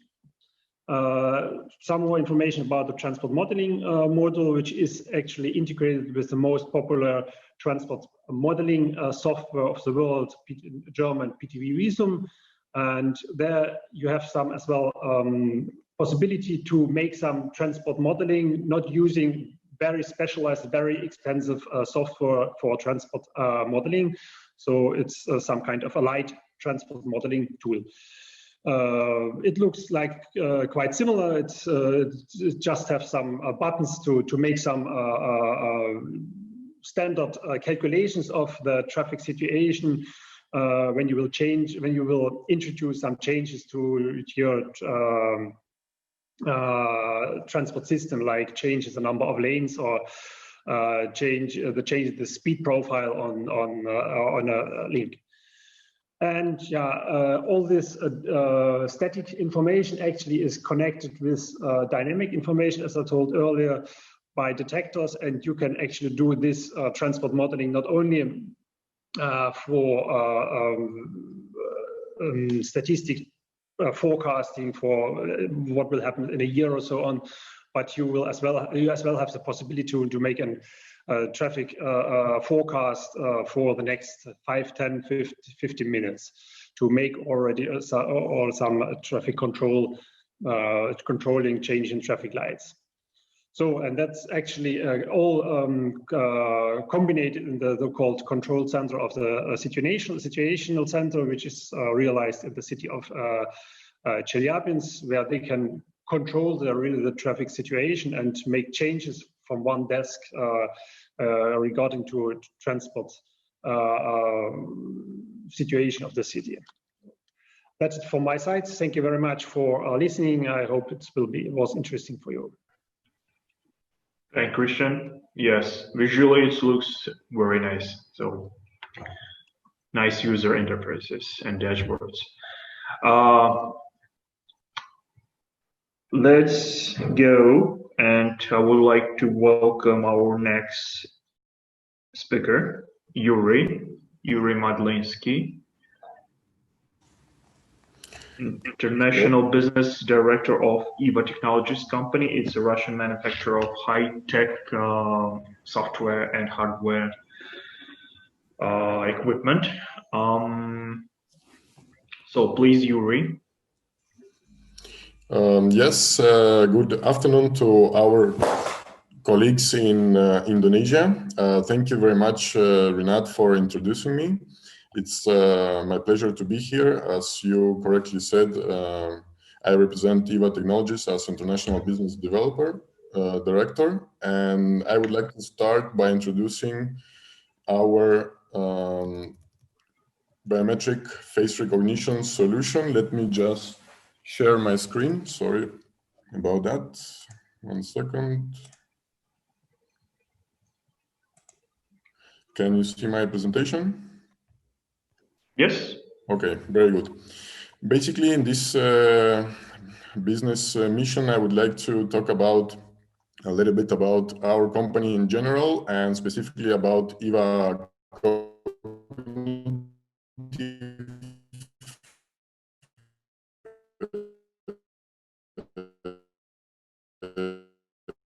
video. Here we go. EVA Technologies is part of a high-tech group of companies. We're around 350 employees, and the most important part is that we have a significant amount of our employees dedicated to research and development. This is done by our own investment to potentiate us as a vendor in the international market for different directions in different product lines. But basically we have offices in different cities of Russia. We have also production facilities in different regions in Novosibirsk and Petersburg and Kaluga region. We are in top 50 IT companies, which makes us a middle-sized technology company and trusted partner. And we specialize in high-end technologies and solutions. Our main three lines of products are based on unified communication systems. We have our own multi-point communication unit, which is integrated by analog systems such as video conference platforms and MCUs for corporative and governmental sector. We also are developing our own IP telephone, and we, on the other product line, have our technology, our neural network technology and algorithms for automatic and biometric face detection. We are also at the spearhead of the development of a new trend in the microprocessor technology segment. We are developing our own TensorFlow microprocessor, which is directly competing against Google's TPU and NVIDIA's Tesla microprocessors. We just recently had our testing results from MPLRF, which are publicly available, where we show less latency than Xilinx and Centaur, which also are competing against us in this segment. Basically, this positions our company as one of the leaders in this highly growing future market for dedicated microprocessors for machine learning, deep learning, and AI in general. We estimate that in the next first quarter, we will be able to introduce our version of the Edge microchip for TensorFlow, which will generate a lot of exciting possibilities for us and for our partners. And also we have a unique system which has no analogs in the world for underwater communication system, as it operates with two different types of technology. The commonly known hydroacoustical or ultrasound technology, which allows you to communicate for distances up to 2,000 meters underwater. And we have a spatial technology development, which is an electromagnetic channel for voice and data transmission underwater, which is something that has been developed by our own resources and which is not able to be reproduced by other companies or vendors in the world, as far as we know, and which allows to communicate through different environments, such as from air to underwater, through ice, through highly contaminated or waters with obstacles, which common ultrasound systems cannot provide. In this opportunity, we will be talking in more detail about our automatic face recognition and video analytics system. It's a software hardware solution, but we are able to work on any universal platforms based on x86 Intel.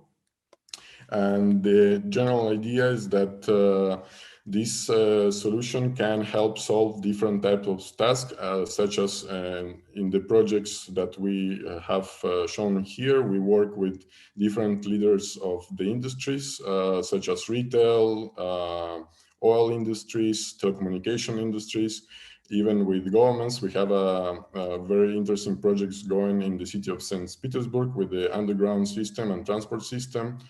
For biometric face recognition, we work with the Rostelecom for their own security system and authentication of users by biometric features. We also work in retail with Petronas for improvement in the management of a gas station, with retail chains such as Lenta or Magnit, which are leaders in Russian segment, for client management and fidelity. In regards of the technology, we have three layers of algorithms or neural networks that we have developed. The first one is for the detection of the face or the object in the picture or on the stream of the video source. The second layer is what it's called an alignment algorithm, which allows us to to align the picture's features or the characteristics to compare with the sample image that we're looking for, and the detector of neural network, which allows us to make the precise comparison. The application for automatic face recognition, biometric face recognition, or video analytics are quite wide. We work with all the branches of, or mostly all the branches of the industries. We work with financial sectors, governmental sectors, transport. We even specialize ourselves in massive sport events. We are working on a project with the government of Qatar and FIFA to organize the security in video analytics for the FIFA World Championship Qatar 2022. And in case of the proper applications of this technology, there are different possibilities, starting with safe borders, automatization of customer checkpoints, in the airports, general security, accounting for visitors, searching in blacklist of the persons located in the facilities of the airport, different restricted areas. In case we are interested in working with the municipalities or the different cities, we have the possibility to implement safe cities or safe suburban areas. We talked about underground solutions for the underground, which is implemented currently in Russia. Access to restricted areas in industrial facilities, which is highly important in terms of security, not only industrial security, but mainly the corporate security. And the result out of this application can be an increase in security in general, feeling that the persons will understand that if there's a crime that has been committed, they will be punished because they will be identified by any means. And to speak about our solution in particular, we have a good example of the simplicity of our user interface. This is our finished product out of the box, which can be used as an access control and which can be also integrated in other video management system or different access controls as a two-step security system. Of course, we are updated with the current situation. We are able to detect the presence of the mask on a person, which is something very useful when it's difficult to make people comply about wearing the mask. So we are able to allow access to a person only if it's wearing a mask. And also we are able to identify with a high level of accuracy the person wearing the mask. So it's basically two-in-one function. First, we make sure that the person wears the mask, and the second step is that we identify this person. We identify it and give them access control, even with the person wearing the mask at the same time. No need to remove the mask to access to the facility. This is a very interesting feature, and it's according to the times that we're living in. Also, we have the possibility to provide a finished product for access control to different areas, which eliminates the usage of magnetic cards and also decreases the exchange of magnetic cards with other employees or the pass of these magnetic cards to access restricted areas. This is most effective in high security facilities or even in different corporative situation. We also are working on the new product that we call it the biometric key. It's basically a fisheye camera installed on any access or any door for private houses or apartments or for bigger facilities. It can be used as in close neighborhoods as a second level of authentication. Besides having a key, there's the possibility to use this as a main access credential. In general, the architecture is quite simple. Our solution stands as a core of the system for access control or for video analytics. We have a very simple way of integrating our solution by API or any possibility to develop or customize the integration. We are very flexible in this regard. So basically, we have been doing integrations with several different type of industry, different type of clients, corporate, governmental, and it's been a very good amount of experience that we gather in this sense. So for us, it's just natural. This is about the integration. So basically, I just wanted to say that we are in the top of these solutions in the market of biometric face identification. I forgot to mention that we did open tests for our solution, and we are running top 5 by different parameters in the labeled faces in the wild, which means that we are able to detect and identify successfully people in live situation in the streets where the people are not cooperating to take their biometrical details and identify them. So we are also top 10 in NIST certification. So I think we are proud to say that we are leaders in this industry of biometric face recognition and video analytics. So thank you very much for this opportunity to talk about our solution, and I hope that you can contact us for further cooperation. Thank you very much, Renat. Thanks, Yuri. So it should be mentioned that EVA Technologies company do have several range of products. So if you don't mind, you can use a chat to send a link to somehow presentation of your products, Yuri. So, and I would like to make an announcement. Somebody asked here before that, yes, we will have a recording of whole today's session. So we will post this recording to our YouTube channel. You will get the link in our follow-up letter. So, and for sure, we will send all presentation. So it will be linked to Dropbox folder or some our cloud folder. So you will be able to find all presentation that were covered today. So, and let's go to the next speaker, Oleg Naidonov.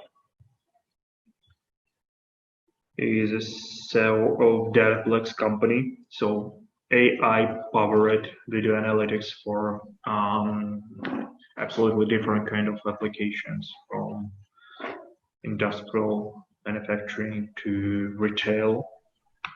Oleg. Hi, Renat. Thank you. Yeah, thank you for introduction. It's a great presentation, really.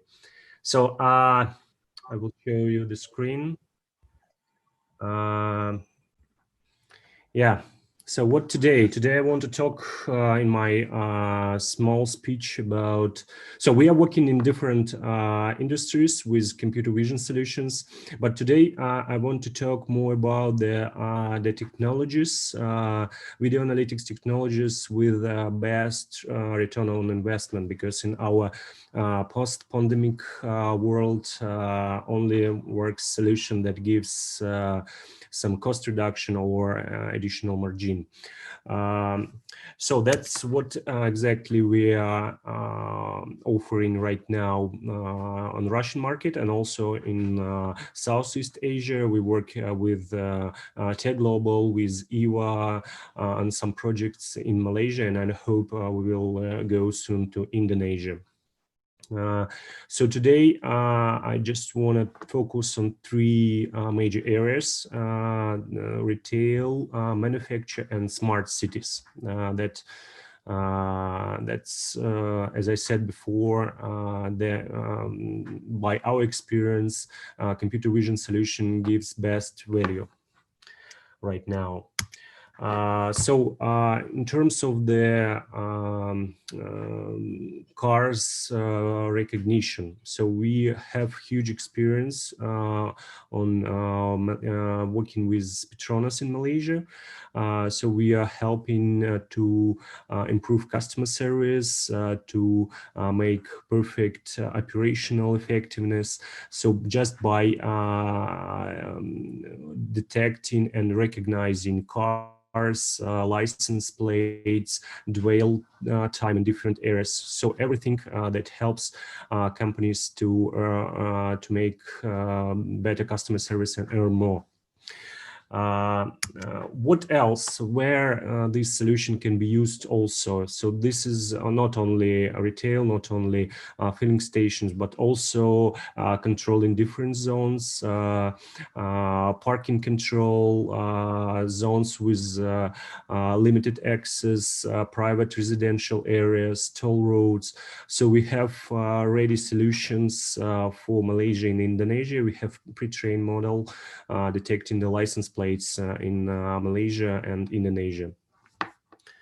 The next area is retail. So we have huge solutions for retail, but just I want to mention shelf fullness control, because based on our survey, retail losing 5–10% of category turnover because customers can find their product on the shelf. So we are helping to control the shelf fullness and to send regular alerts if we detect some absent spaces. Also, we can control the planogram compliance. That also helps to higher sales in that particular category we are controlling.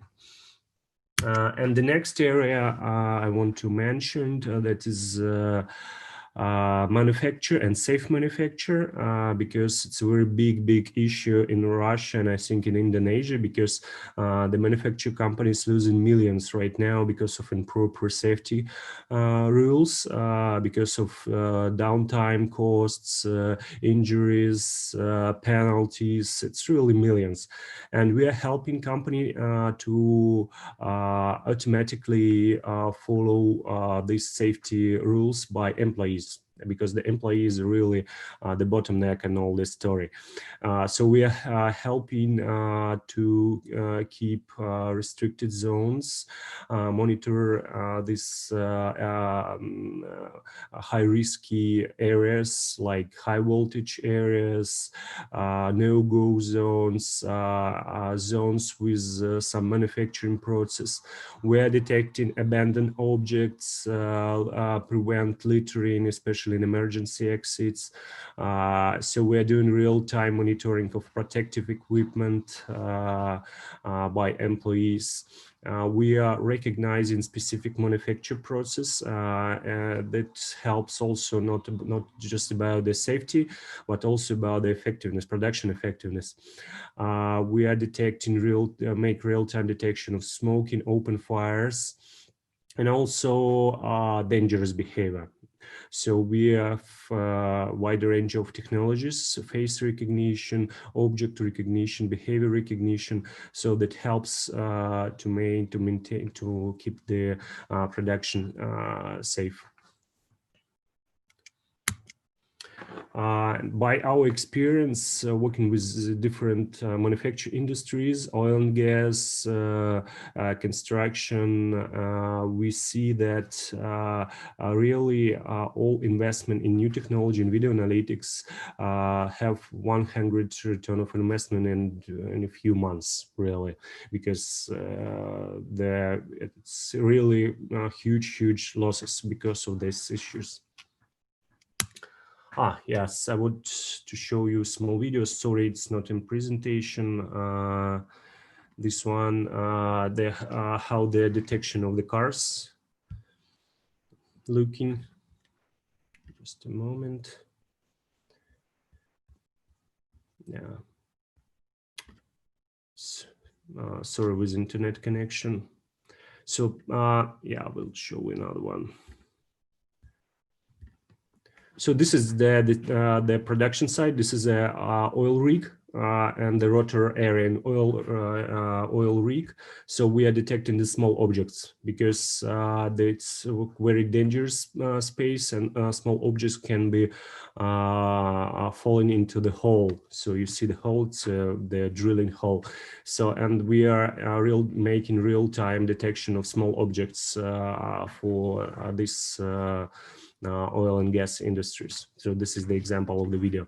Sorry, I can't show you the cars and plates recognition because of slow internet, but if you need, I will send you, just give me, could you send me a message on my email and I will send you everything. So that's what I want to talk today. Thank you very much, guys. Thank you very much, Renat, and have a nice day. Thanks, Oleg. Yeah, beautiful. Nice use cases. Yeah. So yes, if you don't mind, you can like put a link to the chat, yes, and like everyone who is interested will go and get your video materials. So yes, let's go to the last one, but not the least, company's Galaxy. Ilya. So, Ilya, Renat, yeah, we'll be in the end of our conference. So please, Procter Edu next. Okay. Okay. Yeah. So okay. Yeah, it's all right. What I would like to say, it's like looking at your presentation, watching them, I would like to mention that how like a fast we moved from like just like a product and software models to product as a service and software as a service models. So what next? Okay, Procter Edu would like to give speech to Daria Kachetova. Please, Daria. Thank you. We're welcoming you here. Thank you. Hi, everyone. I'm really happy to be the part of this conference. Thank you for introduction. My name is Daria, and I'm Business Development and Marketing Director of Procter Edu. I will share my screen and start with my presentation.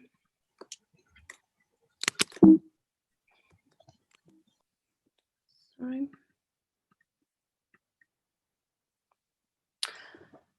Well, now I'm going to briefly tell you about our company. So Procter Edu helps to conduct online test results which are trusted.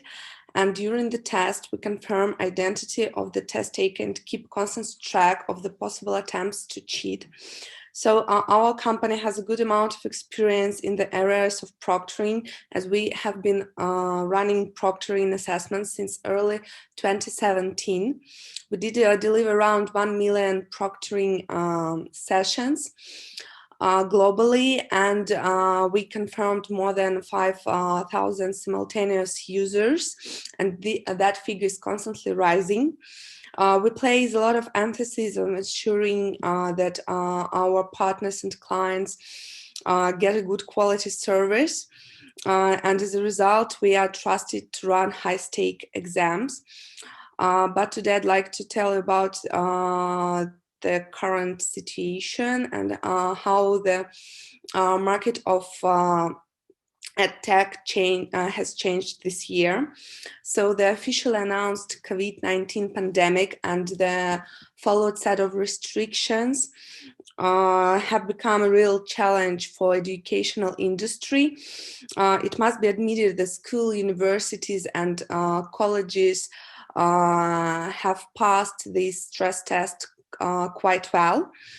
And quickly changed to a remote format. And now they are one of the main users of online conference services. But while educational institutions figure out the transformation of the educational process quickly enough, the subject of assessment is still complex.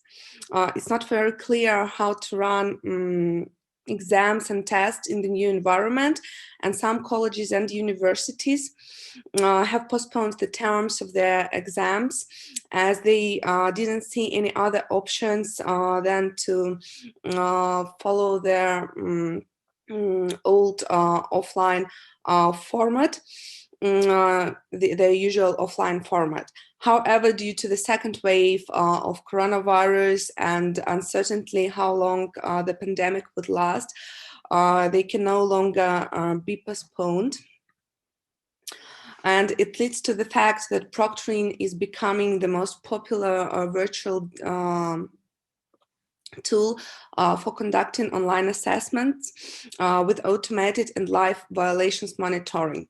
Proctoring, also I'd like to say that proctoring is accepted to be widespread much further than educational industry. Nowadays, the majority of assessment platforms worldwide implement proctoring solution, especially our proctoring solution is the part of their product to offer their clients for various purposes.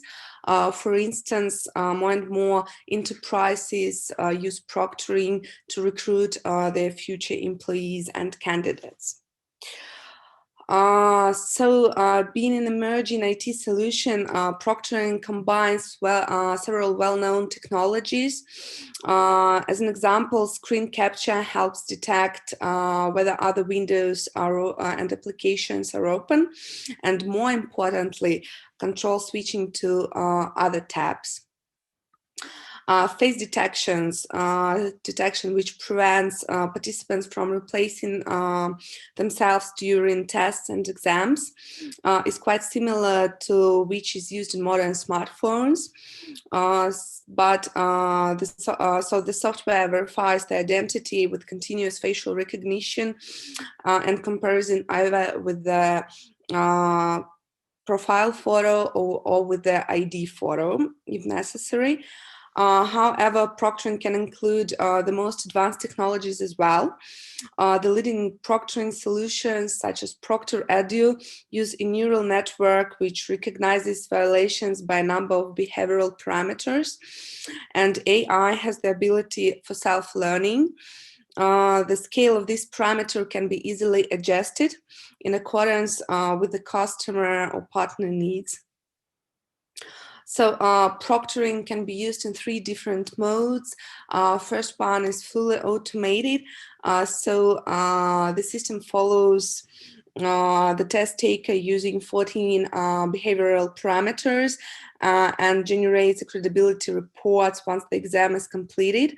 The second one is asynchronous proctoring, which gives our customers the ability to review some controversial cases with a subsequent evaluation.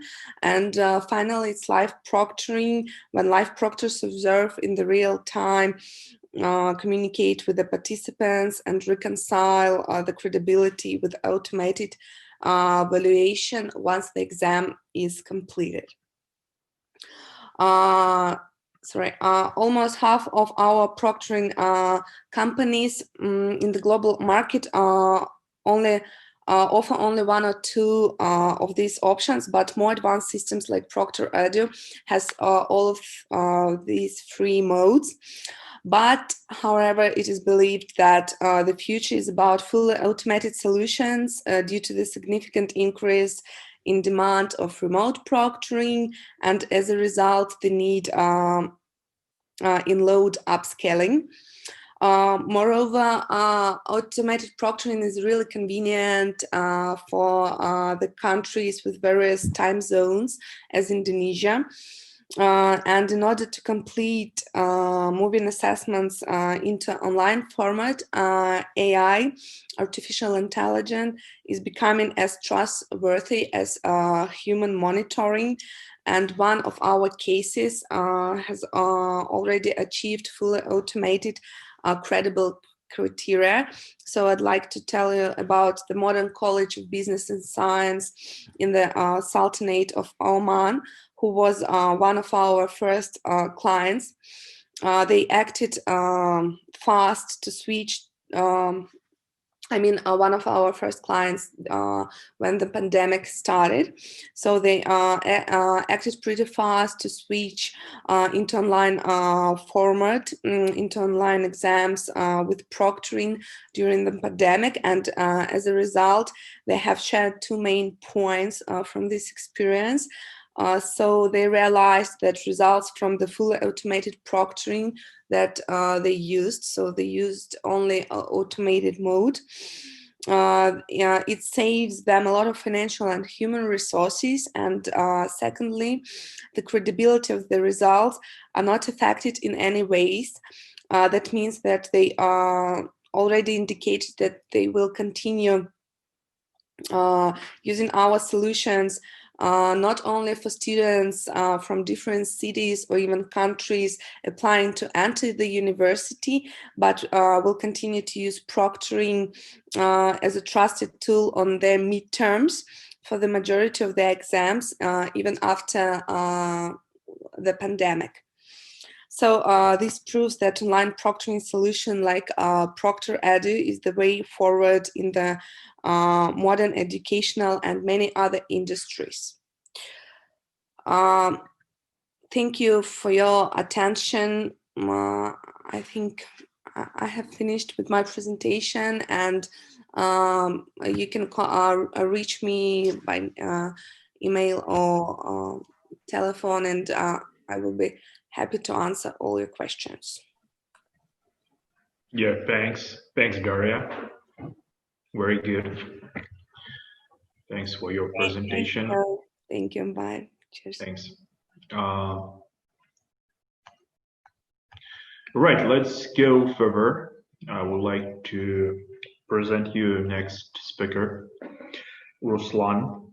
He's a CEO of TechCrowd company, AI-based company helping corporation to manage risk. So it's a high-tech consulting technology company. So please, Ruslan, go ahead. Yeah. Hello, everybody. I'd like to tell a few words about our company and about one of our projects, one of the key projects. It's called TechCrowd AI, the same as our company. So it's about AI-based risk control system.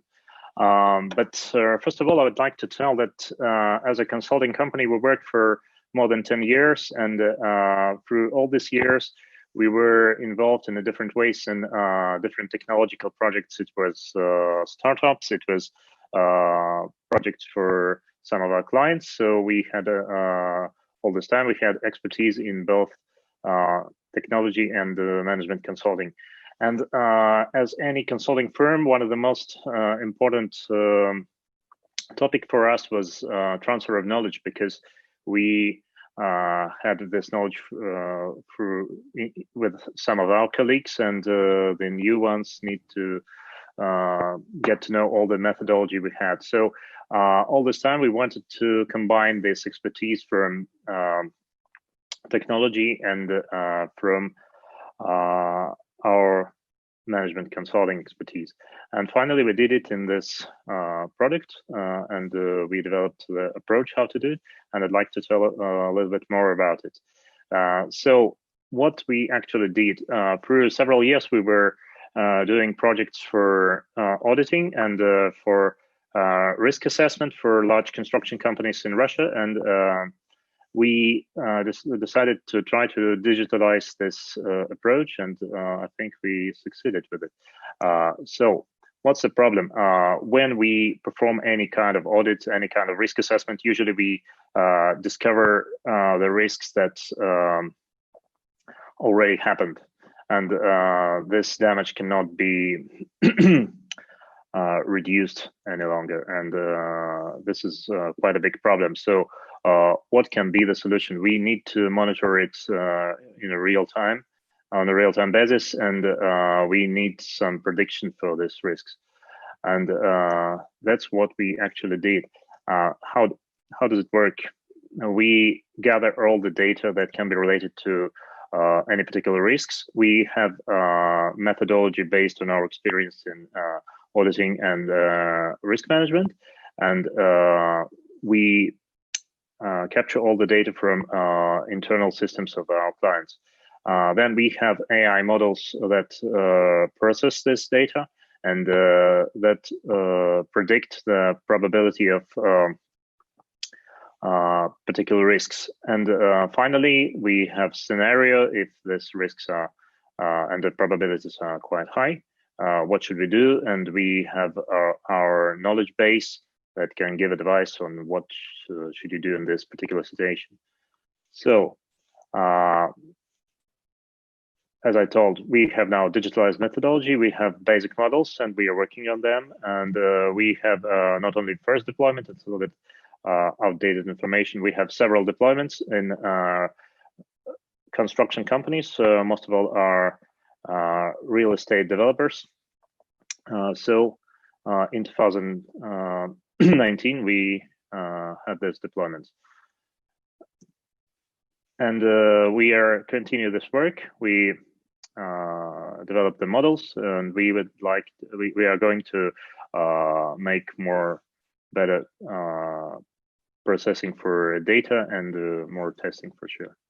So that's the main things I wanted to tell you, and thank you. That's all, I think. If you have some questions, I can answer if we have time. Yes, if you do have some questions, so use chat. So we do have this opportunity. Thanks, Ruslan. Thank you, Renat. Thank you. Thank you, everybody. Let's go to the next speaker. Okay, thank you. To be on time, Maxim Shirokov, company Novy Disk, New Disk, so educational products and services. So new technologies in learning processes. Please, Maxim, go ahead. Thank you very much, Renat. Good morning to the Russian part of the conference, and good afternoon to the Indonesian part of the conference. So, Renat, you see my screen and hear me well, correct? Yep, good. So, dear colleagues, today I'm going to tell you a little bit more about our digital education solutions, which we are implementing in Russia and across different countries in CIS, in Europe and in Asia for the last 28 years. We provide digital education solutions for different segments, such as preschool, primary and secondary, vocational, high, and corporate. Yes, corporate, it's also a big market, and they have more than 200 companies who are using our solutions. And to tell you in brief what we actually have, we have so-called digital learning methodological complexes, which consist of education management information systems, digital learning content, and electronic systems for teacher professional development. We're roughly 300 employees company, offices in Moscow and Samara. And among our customers are federal ministries of education, culture, interior, dozens of regional education authorities, and our solutions are used in more than 20,000 schools and by more than 18 million people in Russia and in neighboring countries.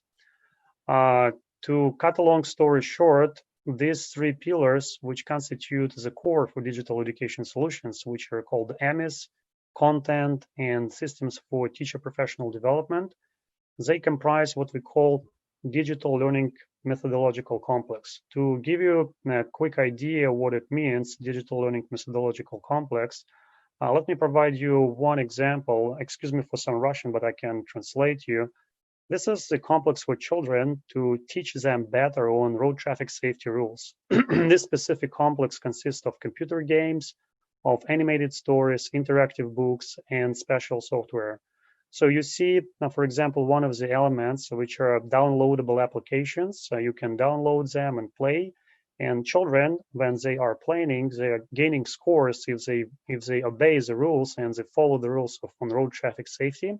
and they're actually losing scores if they actually violate the rules, and they do understand that this rule is better to follow, and this rule, and you don't need to violate it. The next element is animated stories, which actually for different classes. You see primary school, 1 through 4th class and 5th to 8th class.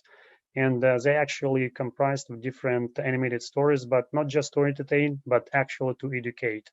And this is really the core of our educational story, to really use this style of edutainment to educate with multimedia interactive software. We actually create such movies as you see on your screen.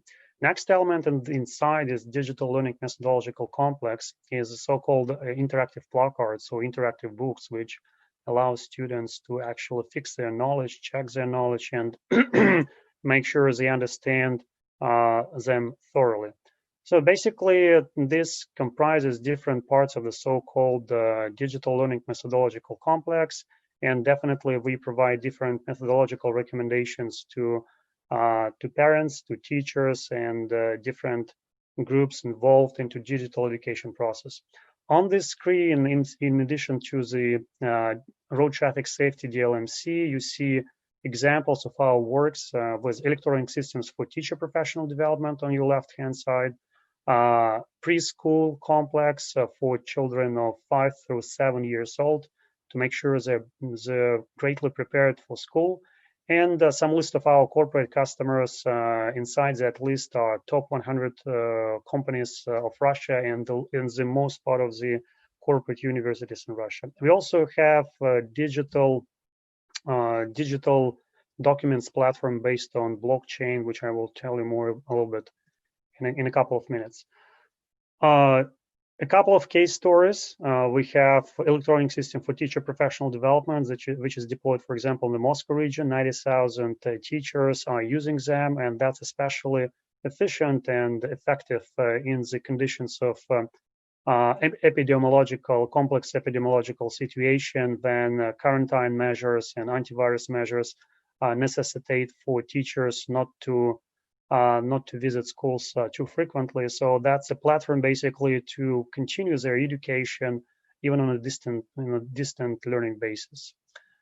Second project which we're involved in is a so-called Russian electronic school, which many of the Russian schools are actually using today during the COVID-19 times for their distance learning experience. It contains electronic lessons for all the subjects from 1st to 11th grade, comprising and spanning subjects from geometry and mathematics to Russian English, to Russian English language, Spanish, etc. So that's also something we're creating. We're not limited to Russia. Some of our products are used outside of Russia. For example, this one called Raboborik, the digital learning methodological complex for preschool kids, 5, 6, 7 years old. It's getting quite good popularity this year in China. More than 1 million children already making use of it. And basically, it's also available on the 20 plus leading digital video hosting platforms in China.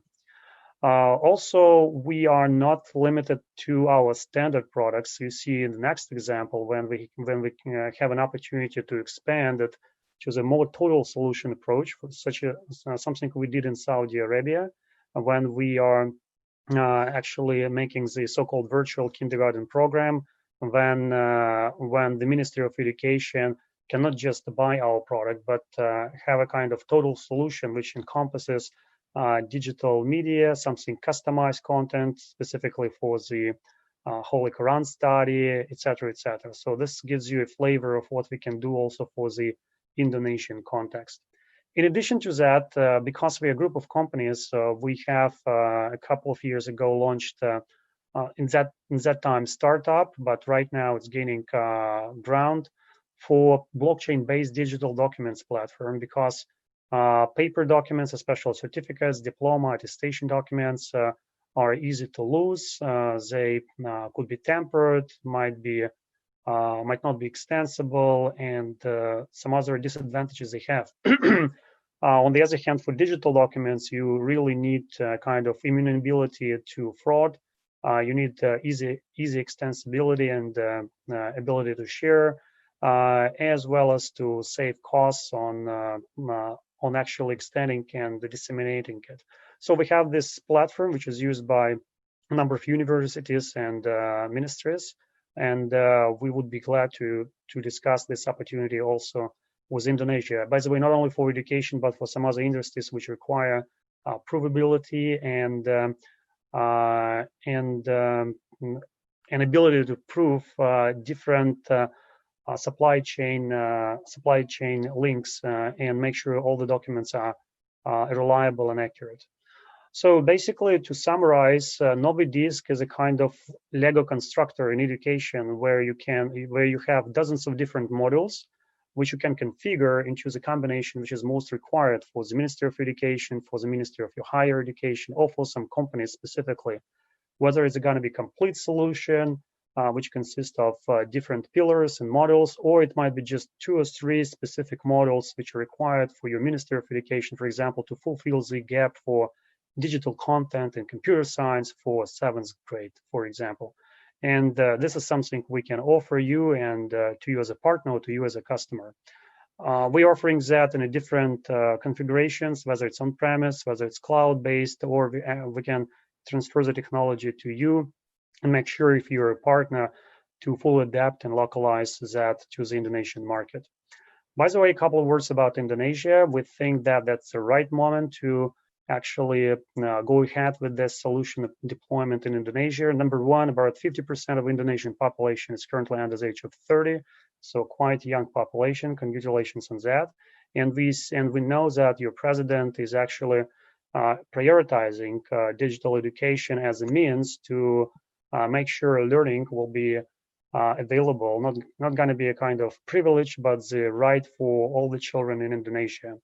And Mr. Nadiem Makarim, your Minister of Education, as we know, is the first Indonesian, is the CEO of the first Indonesian startup to reach a valuation of about $1 billion in August 2016. So he said digital education is a top priority in modernizing Indonesia education system. So we think that these kind of solutions that we offer are in real need in Indonesia, specifically with this latest virus outbreak. So to draw the bottom line, please let us know if the subject of digital education is of interest to you, and whether you're interested to implement and roll out this solution as a customer, please contact us, or whether you'd be interested to cooperate with us as a long-term partner, also contact us. We would be glad to explore this long-term opportunity together with you. Thank you very much for your attention. Again, my name is Maxim Shirokov. My contact details are on your screen, and of course, this presentation can be shared for your details and questions. Thank you again, Renat. Back to you. Maxim, thank you very much for covering such important things. Yes, I think educational projects, digital education is very a crucial and very potential area nowadays, not just in Indonesia. New world, new technologies, as I mentioned before, new skills required. So education is very important. And what I would like to add that we're planning to continue this kind of sessions. Probably we will do some kind of digital education day. So we will cover more educational edtech companies from Russia. So maybe it will be very soon. Thank you, everyone. I would like to say thanks to each of you for being with us this past 2 hours, almost 3 hours. So I guess I don't want to say goodbye. So see you very soon. As I promised, we will continue this kind of sessions. So we will follow up every one of you with the link to our YouTube channel. We will post like a recording of this session there, and we will give you a link to all presentations. So I would like to say thank you for everyone once again for being with us today. So thanks for your questions in chat. So I will contact some of them today, and we can like discuss in particular all your questions you do have. All right, thank you. So have a great evening, my dear Indonesian colleagues, friends, and have a great day for Russian colleagues and friends. All right, I would like to say bye-bye, not to say finally goodbye. So see you soon. I hope to see you soon offline, but so we will see. Okay, good luck, health to everyone. Bye-bye.